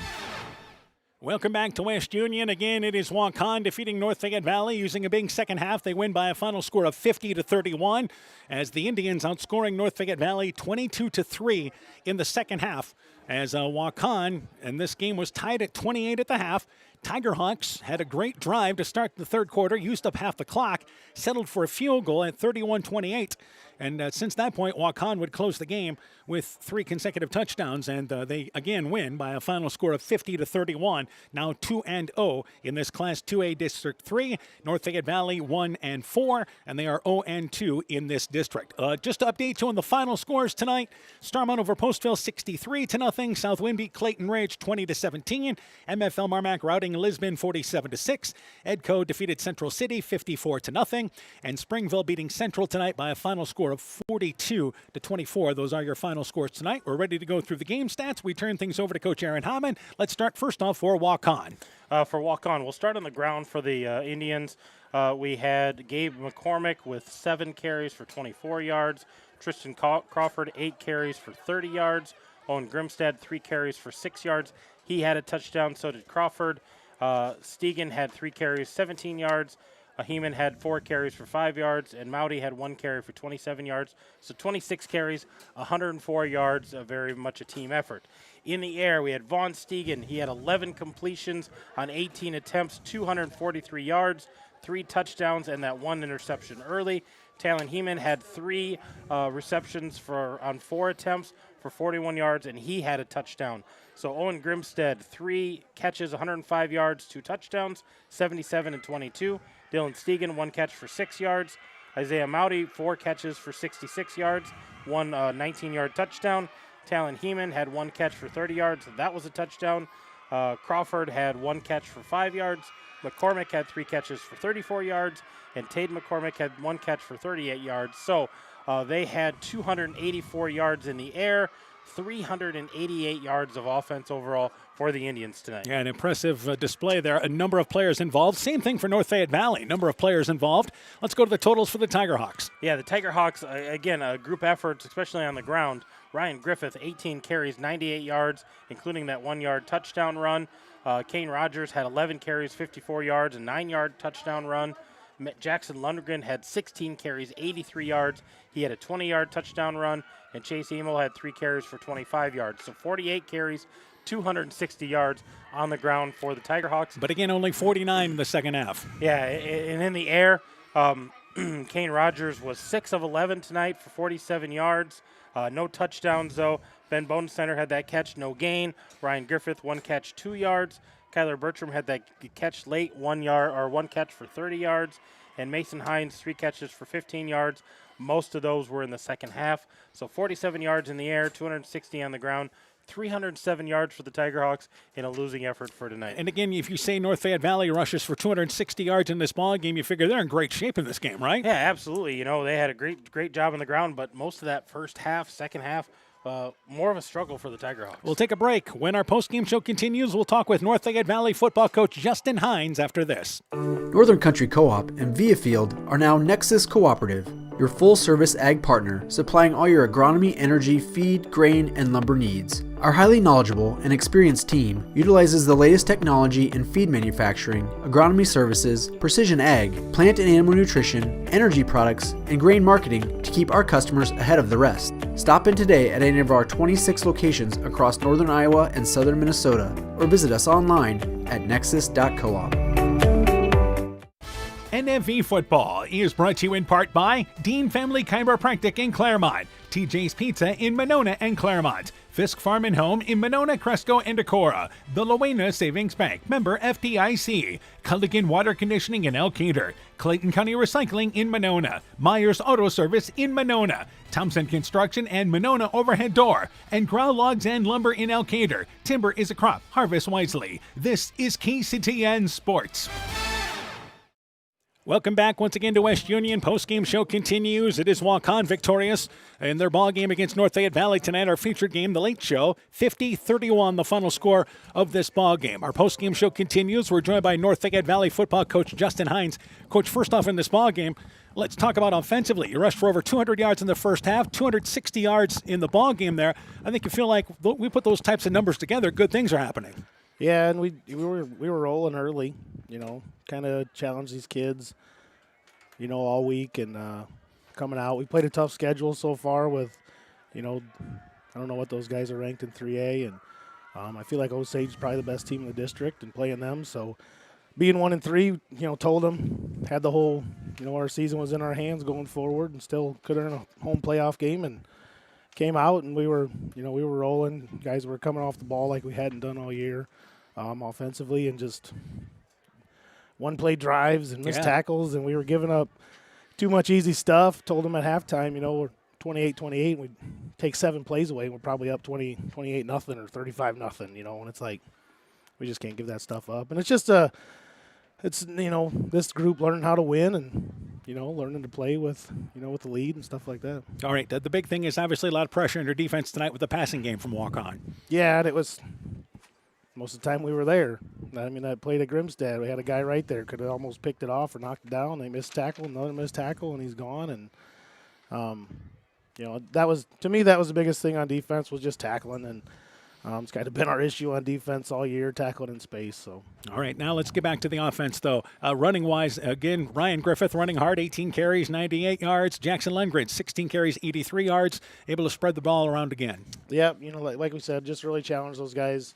It was challenging the guys up front, we're not just screening people off. We need to be moving people and making holes. And for the most part, I thought we did that and did some stuff to take advantage of the way their linebackers are coached, and did a pretty good job with us. Just, had a couple penalties for some blocks in the backs downfield when we could have been to the 50. I think we were 1st and 16 back at our own 20. That kind of hurt us, and those things have hurt us all year, so that continues. One thing you always talk about, that you always like to refer to, is staying ahead of the sticks, because you were forced to throw the ball a little bit more late than you wanted to. Yeah, real late. That's where we were. Try to catch them with a pass, right out of a first down. I think when we maybe went down by 9 and didn't complete that, and then we weren't able to get the first down. But for the most part, I thought we did stay on schedule on offense, but. Again, I think the penalties kind of hurt us there. All right, obviously got a big return, a great start to this ball game. On the opening drive, you went up 7-0 on a 9-yard run for Rogers, and then Mason Hines had that great interception return for you. Yeah, I was kind of following him down the line. I'm like, house it, let's go. Put it in, and like I said, we were rolling, but just gave up some big plays. I got them right back into it and ended up being tied at half. All right, now, obviously, let's look ahead now, because 2 of the better teams in the district, Waukon and Osage, are off the schedule. This is a team that still has a lot to play for. Oh, absolutely. Told them that. We got 2 more games on this field and a long trip to Forest City, and I expect to be playing with these guys after these 3 weeks, and whether it's here or not, I'll take these guys anywhere. So, all right, Coach. They didn't quit playing, and proud of them for that. All right, we'll talk to you before next week's ball game against Crestwood. We'll be here next week. Talk to you then. All right, thanks. Once again, North Fayette Valley football coach Justin Hines talking things over about his Tiger Hawk team. They drop a 50-31 decision. Quick break. We'll wrap things up from West Union after this. It's back to school time and the fall sports season is underway. Hi, this is Dr. Jessica Wilkie of Family Dentistry Associates of Monona. We have lots to celebrate over here with the excitement of back to school and the recent wedding of our doctors Chase and Daphne Bruner. Dr. Mark Foley and myself would like to extend them congratulations and wish all our area students and athletes good luck this fall. We welcome new patients and look forward to seeing you at your next dental appointment. NFE Football is brought to you in part by Farmers Savings Bank of Colesburg, Elkport Garber, Strawberry Point, Arlington, Elgin, and Wadena, member FDIC. LTI & Sons Water Conditioning, your Connecticut dealer in Postville. Meyer Collision and Service Center in Gothenburg and Elkader. St. Olaf Ag Sales and Service. T&K Cahoon, your Napa dealer in Monona. And Nick's Excavating and Kane Construction in Farmersburg. You're listening to High School Football on KCTN, Garnavillo, Elkader, Iowa. Welcome back to West Union. Start to wrap up our post-game show. It is again Waukon victorious over North Fayette Valley, 50-31. I'm joined quickly by Coach Aaron Hammond. Let's get your thoughts on our ball game tonight. Indians, solid 4 quarters offensively tonight. Yeah, they put together 4 quarters and looked like a really good ball club. Threw it, distributed it well. They're going to be tough, and if they make playoffs, they're going to be a tough team, even on the road or at home. And I think people need to kind of take notice of that in this district. And for the Tiger Hawks, don't give up. I mean, they had a great first half, a couple of big plays, but it could be a different ball game real fast. And I think they're figuring some things out. They can run the ball. They got to find a passing game a little bit to mix that in, but I think they're going to be okay. Yeah, and obviously North Fayette Valley home with Crestwood. That's our game next week. At Forest City, home with New Hampton. So they feel like they can get some positive things heading as they try to approach the pro season there. If that's their goal, and it continues to be very much alive. Meanwhile, for Waukon, big matchup at Osage next week. Both those teams off to 2-0 district starts. Yeah, that's going to be a huge ball game. All right, other finals tonight from across the area.